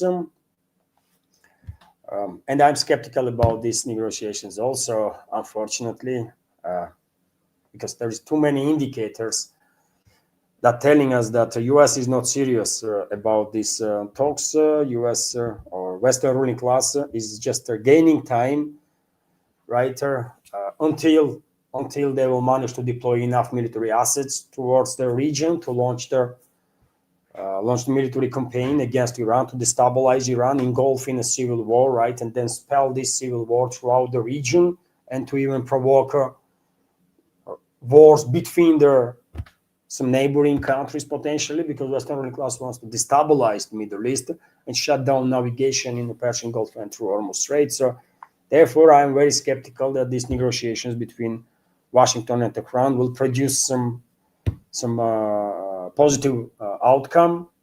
But yet again, I hope I'm wrong on that, man. Let's hope my understanding is wrong, and we will have some tremendous breakthrough during the trilateral talks between U.S. Kyiv regime and Russia, and during the indirect bilateral talks between Iran and the U.S. TASS news agency is also reporting that, well, China is issuing yet another warning to Japan. Attempt to return to a path of militarization will result in a crushing defeat for Japan. Chinese Foreign Minister Yang Yi has warned, and yes, Tokyo should be careful, man. What can I say? Tokyo should be careful. They're gonna get sacrificed, man. If Tokyo is not careful enough, Western ruling class will sacrifice Japan in a war against China, and Washington or Western world will do the same with the Philippines, or with Taiwan, with many other states and the quasi states, and their self-governing territories, as Taiwan is. Taiwan is China, obviously, right? But it's self-governed, and they're all gonna get sacrificed, man. They you know, they will use them against China as Western world is using Ukraine against Russia. It's obvious. Vzгляд newspaper is reporting that, well, Marco Rubio, secretary of, head of State Department in the U.S. and national security advisor to the Trump, once again stated, as many other officials in U.S. already did, that India has pledged not to buy oil from Russia. And on this matter, by the way, Indian Foreign Minister Jaishankar was asked on sidelines of Munich Security Conference, I believe, and he did not debunk this claim. So I guess New Delhi will scale back level of its cooperation with the Russian Federation, which is unfortunate. But yeah, I mean, if India cannot withstand the pressure, then what you gonna do, man? Right? That will be setback in terms of sovereignty of India, of course. And yeah, I mean, good luck to India, man. Russia will do okay, no matter India will buy Russian oil or not. But for India itself to be pushed around like that, man, it's just too bad of optics, right? Too bad, man. Too bad. But yet again, Jaishankar did not. He said that, well, India will maintain its sovereignty in terms of energy policy and this and that, and we will assess risks. And basically, he spoke about, everything without going into specifics, but he did not debunk the claim that India will scale back on cooperation with Russia in energy sector and maybe in other sectors too. I mean, we will see. We will see. Also, let me remind you, dear friends, that yesterday Russian central bank dropped their interest rate for 0.5% from 16 to 15.5. Good, good, of course, but interest rate is still way too high, man. 15.5% is high, of course. And in case you did not watch my yesterday's update, I also give you forecast of Russian central bank about growth of the Russian economy this year. And forecast is that in 2026 Russian economy will grow from 0.5 to 1.5%, which is good, by the way. I hope Russian economy will not go into recession, and because risk is there. I think risk is there. Russian economical bloc in Russian, Russian government, its economical bloc went very hard against overheating economy. They try hard to cool down economy. They succeed in that, and they succeed so much so that now I'm afraid that that maybe they went a little too enthusiastic in this fight against overheating, and due to this, maybe for several months, at least this year, we will actually end up in a recession, technical recession, possibly, maybe even recession. But I hope central bank is correct in its forecast, and on year terms, Russian economy will grow 1.5%. That will be great. That will be great results, especially if you keep in mind these freaking tens of thousands of sanctions and restrictions and all their declared and undeclared wars that West is waging against the Russian Federation. So Russian economy is still withstanding pressure, by the way, still doing quite okay, right? There is some issues. Don't get me wrong. We are facing some issues, obviously, but we are able to deal with these issues, by the way, and that's most important. And that's about it for a new segment. Hopefully you liked the video. Hopefully new segment was informative, interesting, and useful. And now let's have a little chat, by the way. There was no super chat, I guess, unfortunately. There was no super chat. There was no donations through any platform. Neither through Boosty, neither through no subscriptions on Patreon and Boosty. Come on, guys. Don't you like my work? Right now, 182 of us, right? On the stream on YouTube alone, there is 22 people. On Rumble, at least, I mean, if you are a regular viewer on my project, on my channels, then at least you can subscribe to my Patreon page. It's a monthly support, by the way, $5 a month, right? It's not like million, isn't it?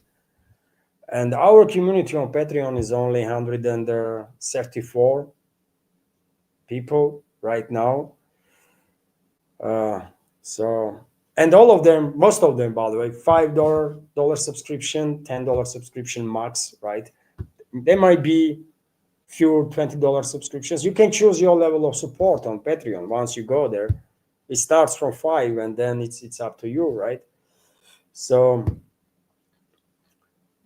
yes, I mean, if you are regular on my channels, then why not support, man? I don't know. So okay, let's have a conversation, anyways, man. It's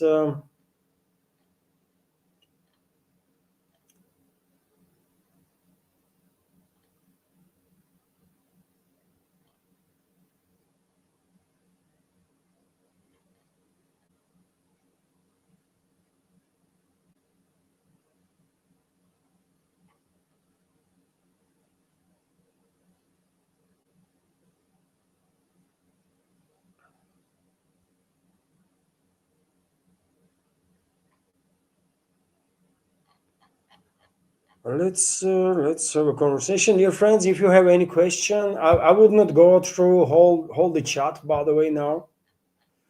But if you have any question or you want to discuss any topic, drop your comment.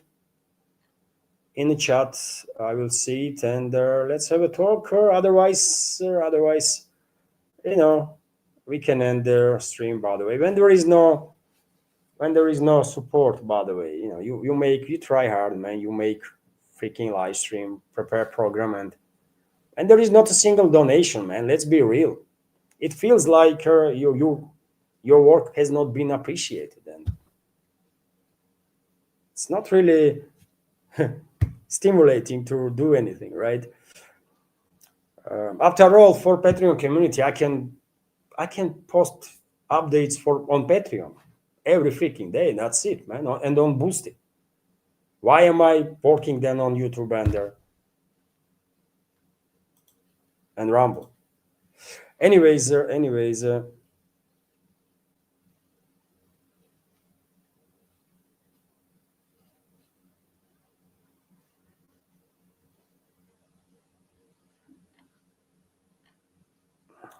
I see no question, dear friends. I mean, I'm scrolling now, but seems like today we are not really.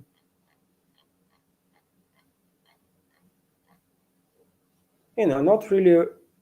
I see one question. Now. NSPK 777 is asking. Thank you very much, NSPK, for your support. You are always supporting through PayPal, so I'm truly grateful for that. Do you think DJT gonna make his biggest mistake and attack Iran with their within the coming days? 100%. Not in the coming days. Not in the coming days. I think, based on what is known from open sources about buildup of military assets of US in a region, I think it will take another 3 to 4 weeks, maybe, before Pentagon will be in a position, or will think at least that they are in a position to launch their military operation that they can sustain for weeks on end, right? Because this time around, because I think they want to create a power vacuum in Iran, right? They want to push Iranian society towards the civil war. They want to engulf entire region into war, right? This is the only way in their calculus that they can, for a long term, shut down navigation in the Persian Gulf, right, and through Hormuz Strait. And in order to maintain such a pressure, they need military assets. They need some logistical lines, right? And that's why I was saying that one aircraft carrier is not enough. They will need to deploy at least another one, maybe all the aircraft carriers that they have available, right? And eventually this has become true. We learned just a few days ago that yes, another aircraft carrier will be redeployed towards the Middle East. Gerald Ford, right, from Caribbean, and maybe a third aircraft carrier will join this strike group. We will hear announcement about it in upcoming days. And once at least 2 or 3 aircraft carriers are there,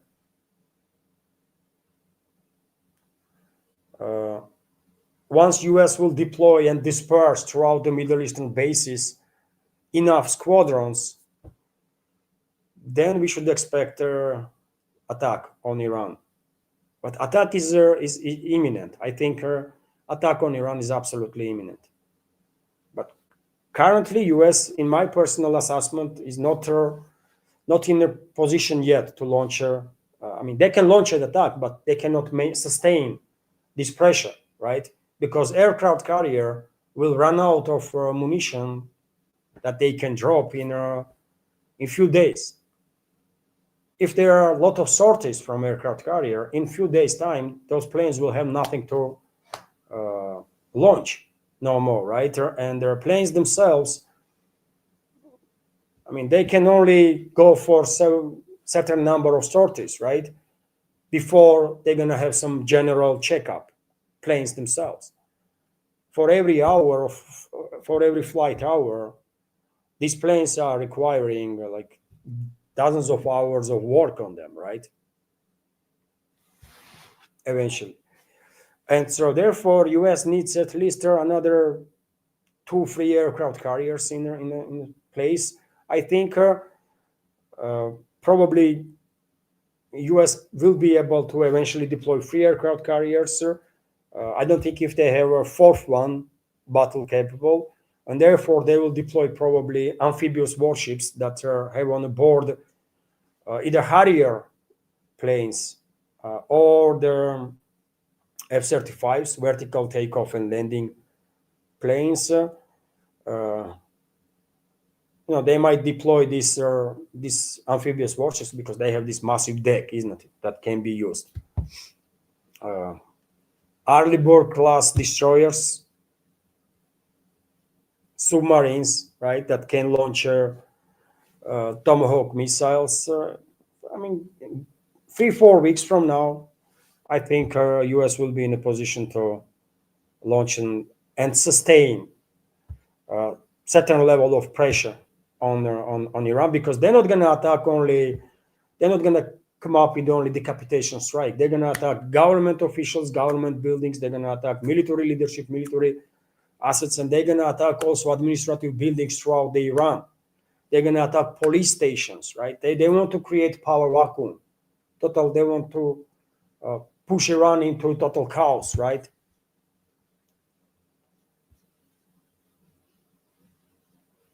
And there is also, some members might say that, well, there is also Israel that can help with quite a number of planes. Yes, they can. But one should keep in mind that Israel pretty much used not all its weaponry, but significant portion of its weaponry during the 12-day war. And I'm not quite sure they managed to replenish these stockpiles completely, at least, right? So Israel will participate, obviously, but US is a major force, not in Israel, right? Israel has a strong force, yes, for sure, but they can maintain high level of attacks for maybe a week, and that's about it, right? And then Israeli activity will decline and decline and decline. So I think, to answer your question, NSPK, I think attack on Iran is inevitable, but it will not happen in coming days. It will happen in coming weeks. And right now there was a there was a donation, by the way, through PayPal right now from Luca. Thank you very much, Luke, for $10 donation. NSPK, thank you very much for your donation. There is no comment from PayPal, but I appreciate your support. Thank you.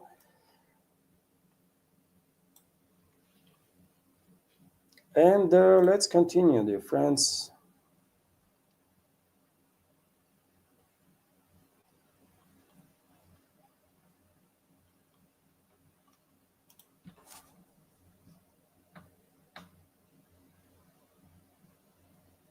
Yeah, I can see your comment, NSPK. Thank you very much for your support.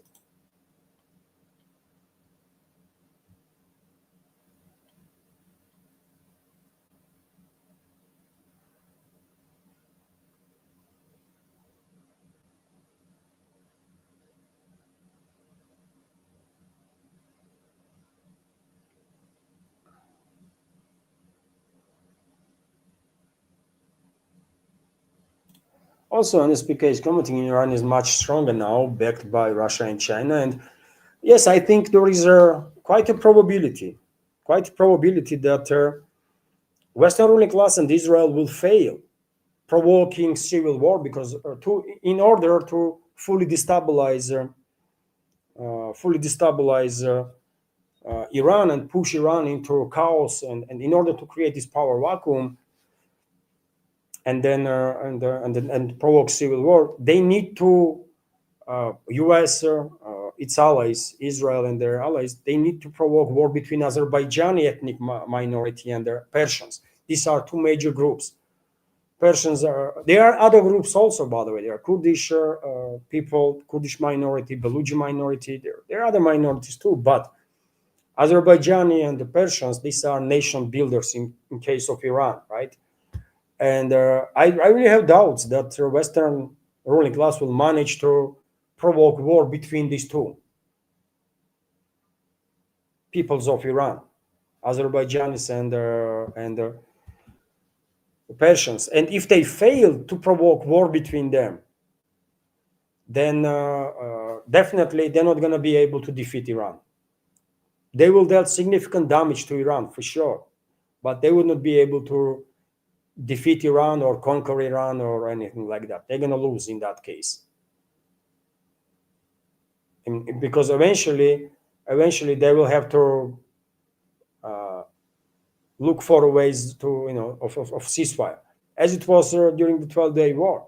According to many experts, it was Israel that started asking US to mediate for a ceasefire, isn't it? Because they ran out of air defense missiles almost completely. They ran out of attack missiles also.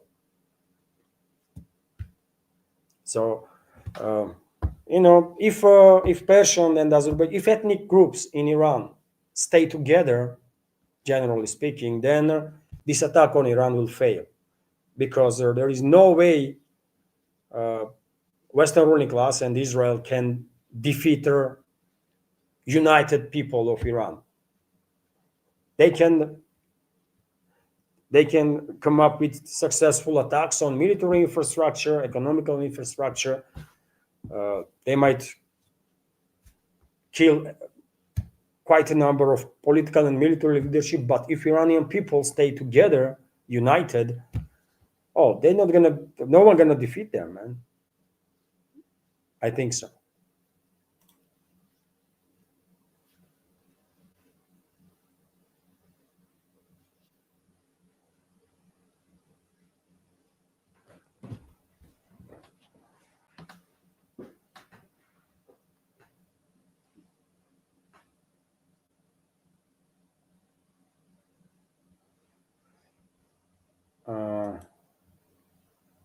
You are saying 1 million Iranians where women are forced to wear burqa are out there begging for that type of life. Did you see their old Iran where the people were free? I mean, this is yet again, this is propaganda, isn't it? It's none of my business how Iranians live, man. It's just none of my business, isn't it? Every country, every nation has its own traditions. In Iran, there is certain way, certain code of dress or whatever. It's their business. It's not my business, right? So I'm not going to judge nobody based on what their dress code is, man, right? And let's be honest, by the way. Do you like what is happening in this so-called our world, Western, Eastern, or whatever? Do you like when you see quite often females are walking around like they almost have nothing on them, right? Do you really like that? When only thing comes to my mind when you see that kind of garbage is to, I don't know, take some clothes and give them to get dressed, man. Are we freaking animals after all? Or maybe we become a little more civilized?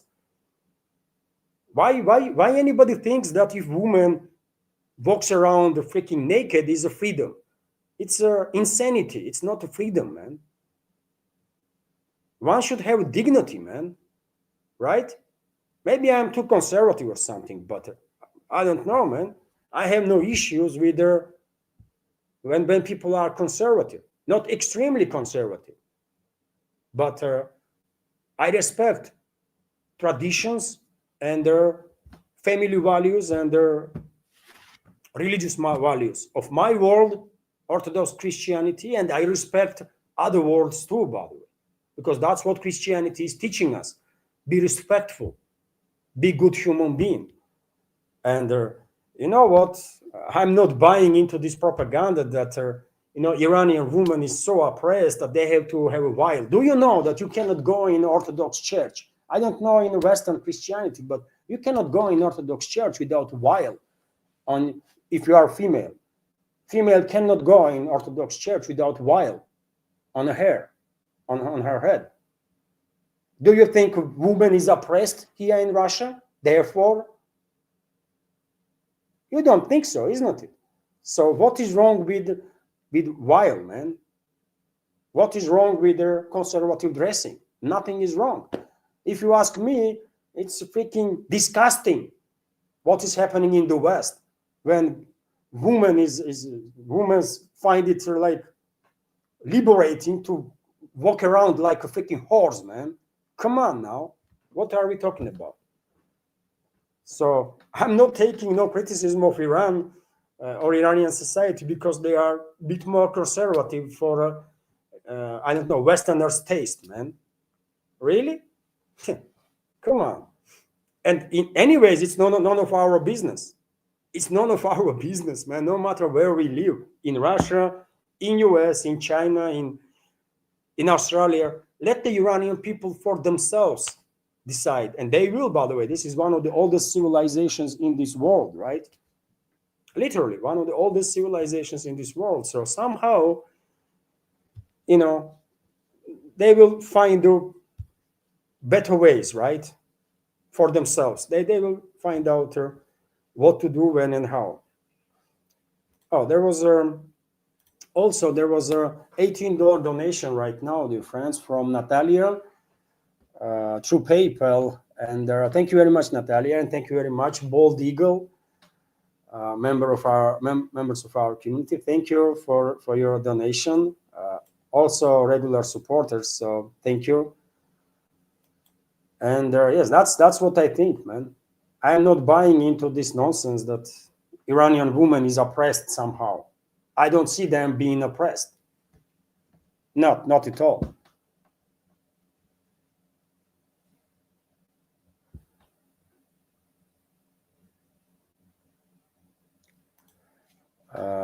Parmi Kumar is commenting, what's about Russia is going to use the dollar again or whatever? Well, there was a report on Bloomberg.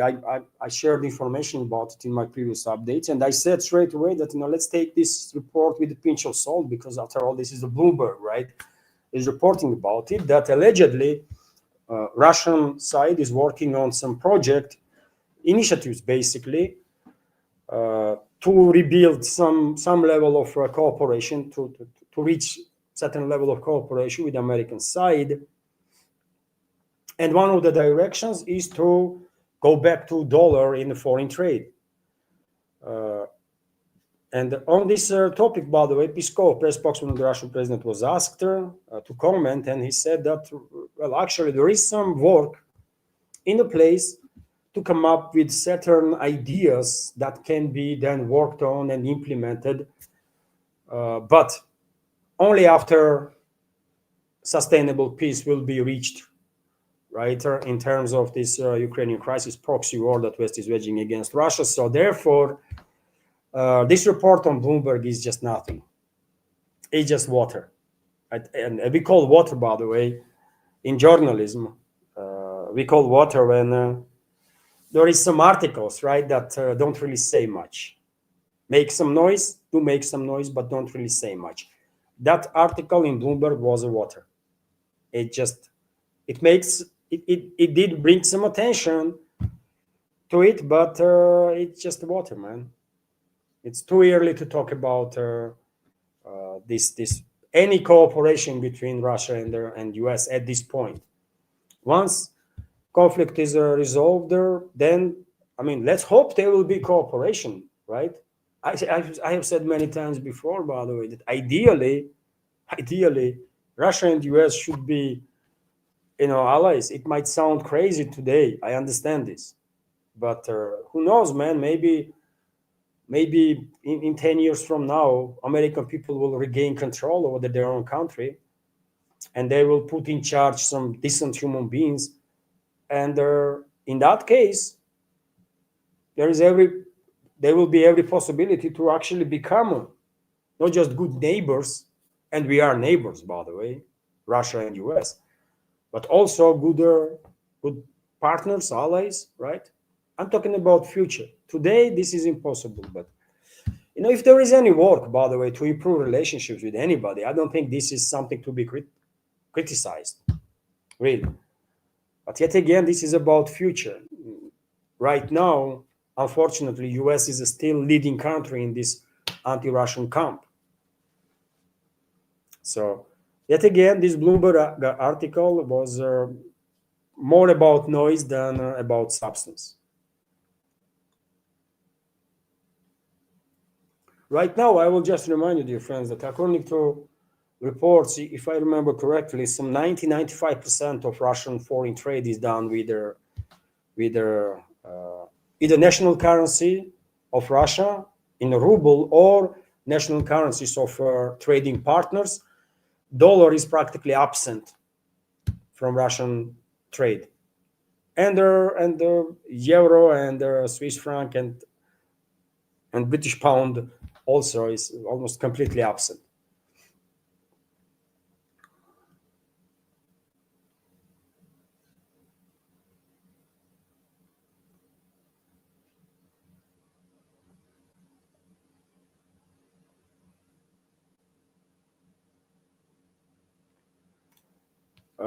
NSPK is commenting the old Iran of 1953 when they had their democratically elected president and the CIA succeeded in their coup and hosting Mossadegh. Yes, I mean, we all know that, isn't it? Maybe some people, especially in the West, don't know, but there was a Mossadegh's democratically elected government and it was hosted by CIA and they bring Shah back. And during the Shah reign, by the way, Iran actually almost ended up in a civil war because the Shah regime was extremely oppressive towards everybody, but especially towards Azerbaijani people. And there was a practically forceful assimilation, attempt of a forceful assimilation of Azerbaijanis into Persian society, right? And yet again, both nations, by the way, both people, Azerbaijanis and the Persians, are nation builders in case of Iran. And in past 500 years, most of their dynasties in Iran were Azerbaijanis, ethnic Azerbaijanis, not Persians. Although Pahlavi regime, Shah regime was a Persian. So Azerbaijanis, by the way, Iranian Azerbaijanis love Iran in very same way as Persians do about it. This is their land. This is their civilization, right? And that's why I'm a bit hopeful that Western ruling class will fail to provoke war between these two major ethnic groups in Iran, between Persians and Azerbaijanis, because they build this unique civilization together with others, by the way, together with the Kurds, of course, and everyone else. But these two groups, of course, play a key role in this, right? When it comes to Kurdish people, of course, maybe not everybody, but many are familiar that their most famous Muslim warrior leader, Salah ad-Din, was a Kurdish, ethnic Kurdish from Kirkuk area, I think, modern Iraqi Kurdistan.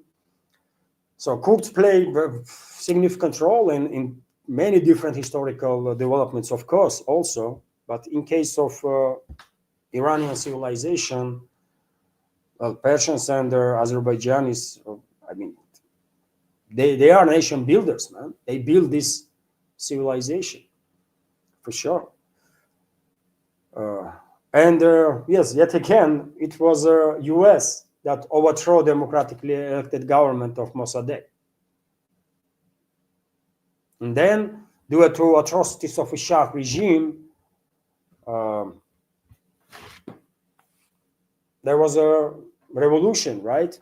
Islamic revolution. And by the way, Islamic revolution was led, not surprisingly, by ethnic Azerbaijanis in many ways, right? And I believe Khamenei, first supreme leader of Iran, was an ethnic Azerbaijani. And I think even current leader Khamenei is an ethnic Azerbaijani. I mean, correct me if I'm wrong, but Khomeini was Azerbaijani. I'm quite sure about it. I don't know how many is here Azerbaijani too, but Azerbaijani are very religious, by the way. In Iran, uh, ethnic Azerbaijanis are very, very religious and they're quite conservative.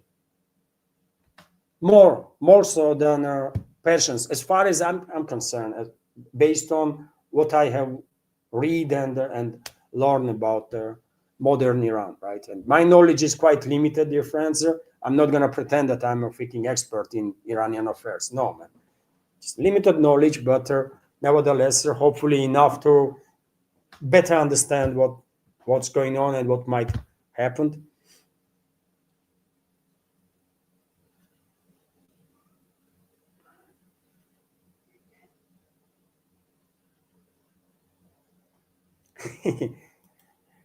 uh, Watch woman on the wall is commenting. Iran was kidnapped by brutal Islamists who treat women worse than dog.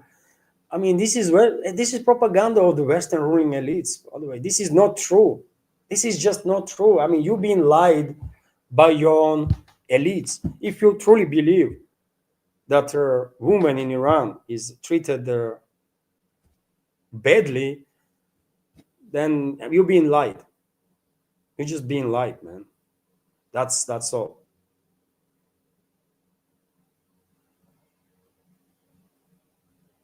This is propaganda. Women in Iran are treated with respect, right? And when it comes to your another claim that these are like brutal Islamist regime or something, I mean, how many terrorist organizations you can name? You can name some, isn't it? ISIS, Al Qaeda, all their other terrorist groups that are affiliated with this. Who created those terrorist regimes? US did, right? And the last time I checked, neither Al Qaeda, neither ISIS was very nice to women, correct? And you know what is also interesting that all these terrorist groups are Sunni Muslim groups, right? In Sunni Islam, there is also extreme radicals, right? They call their Wahhabis, Salafites, right? And this extreme wave of Sunni Muslim was adopted by these terrorist organizations, Al Qaeda, ISIS, and all the others that are affiliated with them, right? But nevertheless, it's Sunni Islam. You cannot name even a single Shiite terrorist organization.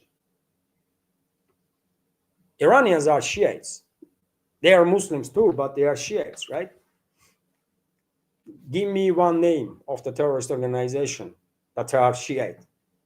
There is none. Western world is claiming that Hezbollah is a terrorist organization. Hezbollah is not a terrorist organization. It's a resistance force. So I'm not buying no garbage about Hezbollah.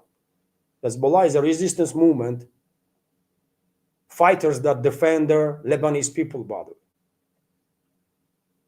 and trying their best to protect them. And Hezbollah was fighting very actively against ISIS too, right? So, you know, let's agree to disagree. You think in Iran women being treated extremely badly? I completely disagree with this because you know, just because you know you've been asked to be a little conservative does not mean that you've been oppressed. And yet again, by the way, I mean, take a look at the Western world, man. And you think even here in Russia, do you think I like when sometimes some woman is walking around almost completely naked? Is it beautiful? Is it nice? It's not, isn't it? It's not nice, man. Why we are lying to ourselves? It's not cool, not okay.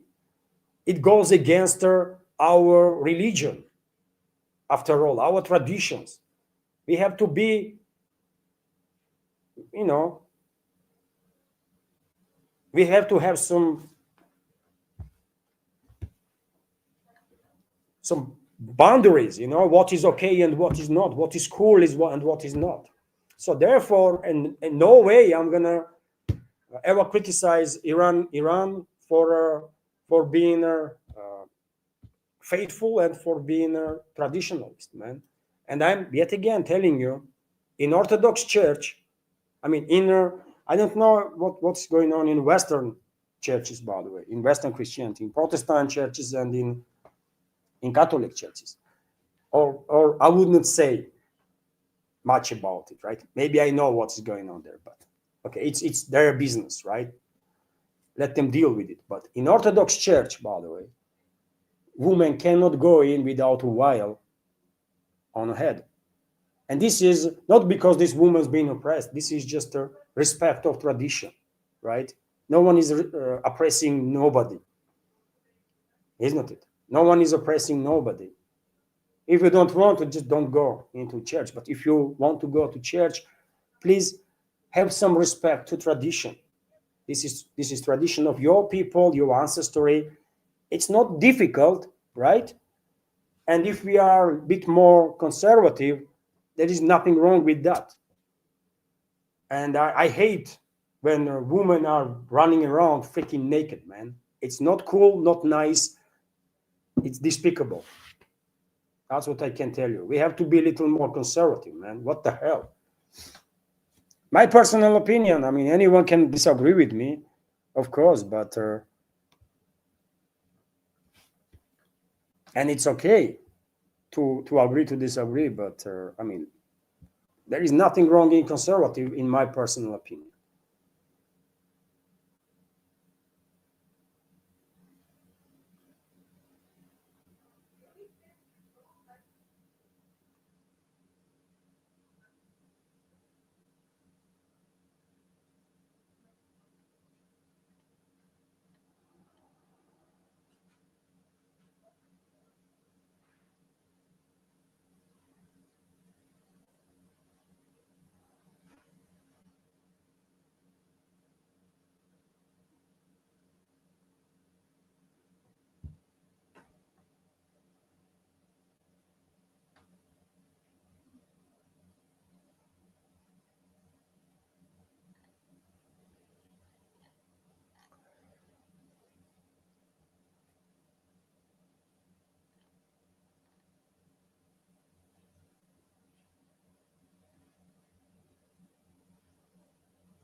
Here on my soul is commenting a huge Farsi population live in Brahat, India. We Indians are duty bound to reestablish them back to Persia. Bapa Rawal Sar conquered Iran, Iraq, Syria, Arabia second time.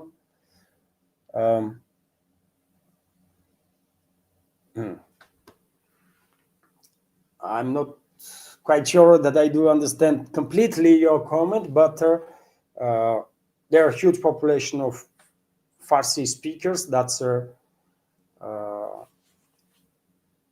people that are linked to Iran. Farsi is, of course, part of Iranian language family, of course, and Farsi is spoken by Persians, for example. Am I correct? And yes, I mean, when it comes to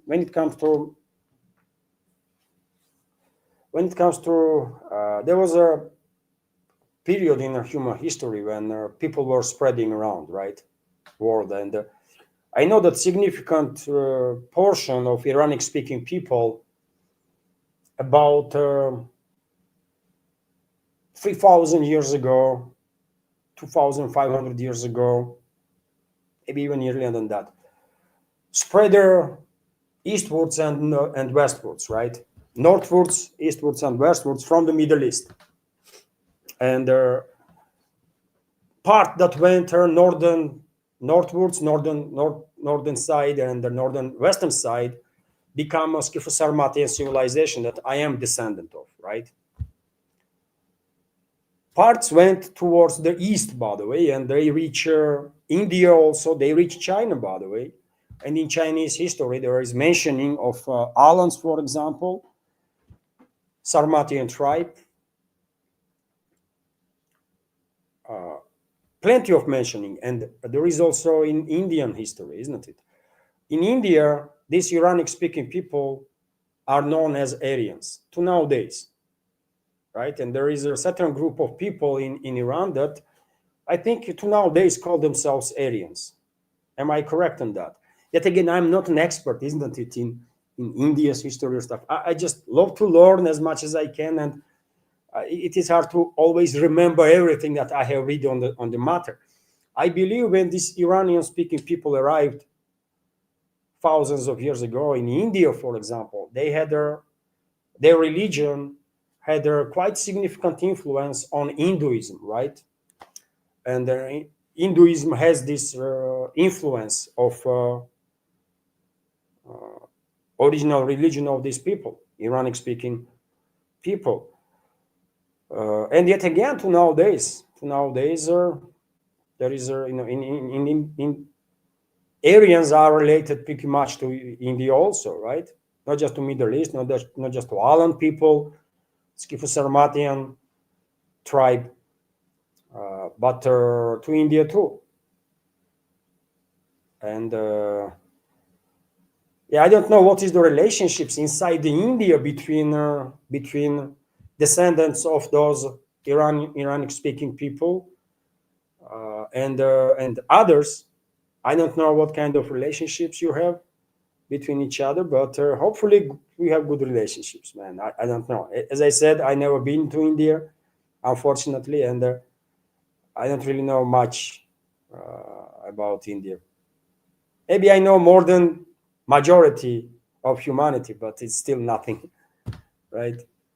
So thank you for sharing. Thank you for sharing.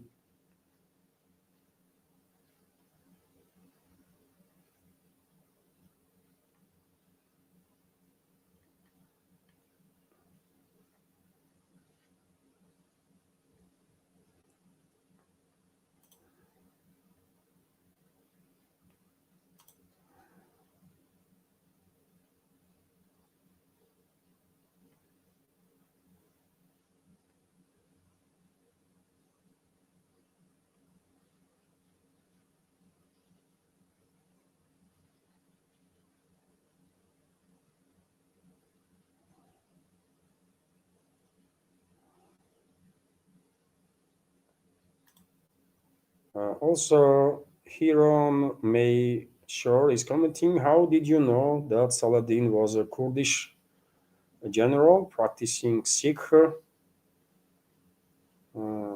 in Syria, Lebanon, Iraq, Israel? That's what her official story is, dear friend. I mean, you can Google it. When it comes to Salahuddin, he's a Kurdish from Kirkuk, right? That's what history says, and official part of it at least, right? There is all sorts of theories, of course, about everybody.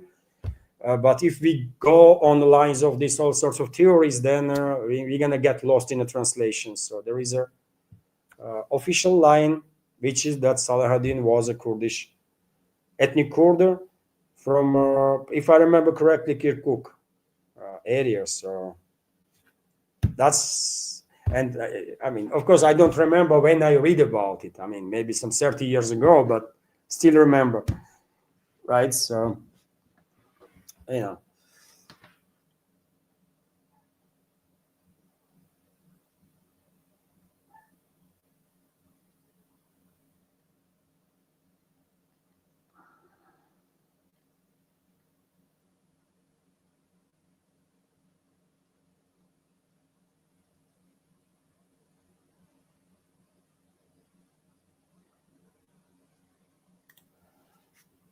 Nidish Kumar is commenting on Abrahamics are very keen on erasing every other culture. I mean, Abrahamic religions, I mean, among Abrahamic religions, there are Judaism, there is Christianity, and also Islam, by the way. And Well, all these three religions can be considered to be very aggressive, very aggressive.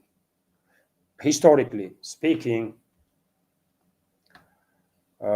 Christianity, of course, is the most aggressive religion ever. I mean, Christians, especially Western Christians, by the way, there is in Christianity, there is also different groups, right? I am an Eastern Christian. I'm Orthodox Christian, right? But there, and I'm not saying we are freaking angels or something, but I mean, Western Christians, they are famous for all sorts of crimes, by the way. How many millions of people they killed during the colonization of their almost entire world? It was all Western Christians, nothing to do with us, man. Eastern Christians. How many people they killed during the Crusades, for example? Eastern Christianity was not part of these Crusades when these Westerners were moving throughout their Eastern Europe, then Middle East, and were killing just about everybody, including Orthodox Christians, by the way. They destroyed, basically, they destroyed Byzantium, Eastern Roman Empire, right? When Roman Empire split, Eastern Roman Empire became known as Byzantium, right?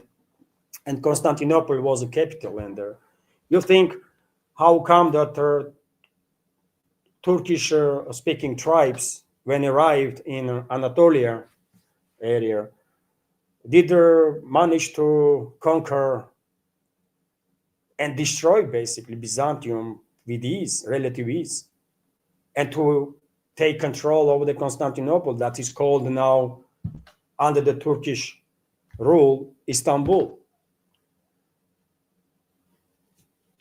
Turkish tribes did manage to do so, relatively small in numbers at the time, but did manage to do so because these crusaders, by the way, rob and destroy Constantinople, man. And Byzantium was not able to defend itself. Constantinople, this great city, great Christian city, was unable to defend itself when these Turkish tribes arrived. So yes, I mean, in some ways, Abrahamic religions are extremely aggressive. It's hard to disagree with that, right? Very aggressive. But yet again, I will argue that Orthodox Christianity is pretty much peaceful. I mean, we are not angels, for sure. No one is, right? But I will argue that Orthodox Christians, among all the others, are most peaceful. But yes, it is unfortunate. It is unfortunate that the world outside of Abrahamic religion sees us as to be extremely aggressive, but we are giving the reasons to be seen like that, which is unfortunate, of course.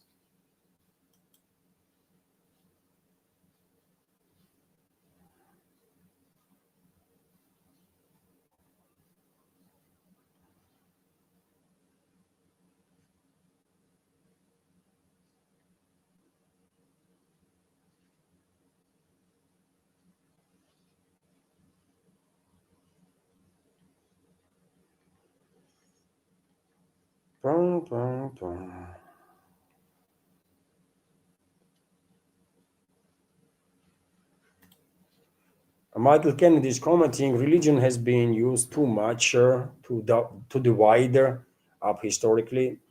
Absolutely. I agree with you, Michael, 100%. Unfortunately, religion, instead of being used as a platform for kindness and unity, has been weaponized on numerous occasions, and yes, it is unfortunate, but absolutely true. I agree with you 100%. By influential groups of special interest, historically speaking, by them, religion always was used to reach their political or whatever ambitions, right? And we, the people, were not always on top of the game to realize this, right? And to not become a tool in hands of these influential forces. But yeah.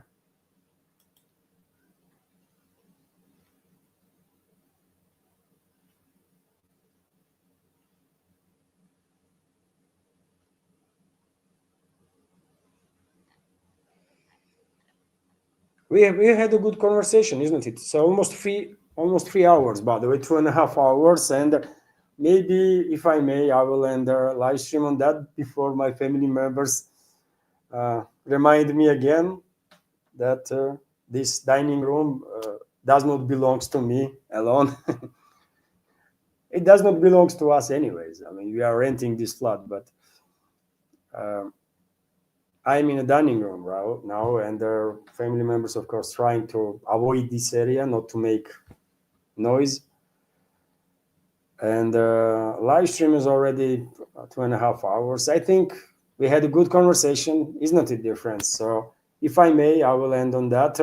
Thank you all for your time, for your attention, for your support. Bold Eagle, Natalia, NSPK, Luke, thank you very much for your donations. Thank you all. Thank you all, everybody. And as I said in the beginning, uh, due to this situation with the job, I'm not sure when I will have a live streams next week. But once I will have more information, better idea, better understanding on the situation, of course, I will let you know, and I will try my best to have a live stream on same time every day. Let's see if it will work out, but I promise I do my best to have a live stream every day. Thank you all, dear friends. Have a wonderful time, have a wonderful day. Take care and see you tomorrow.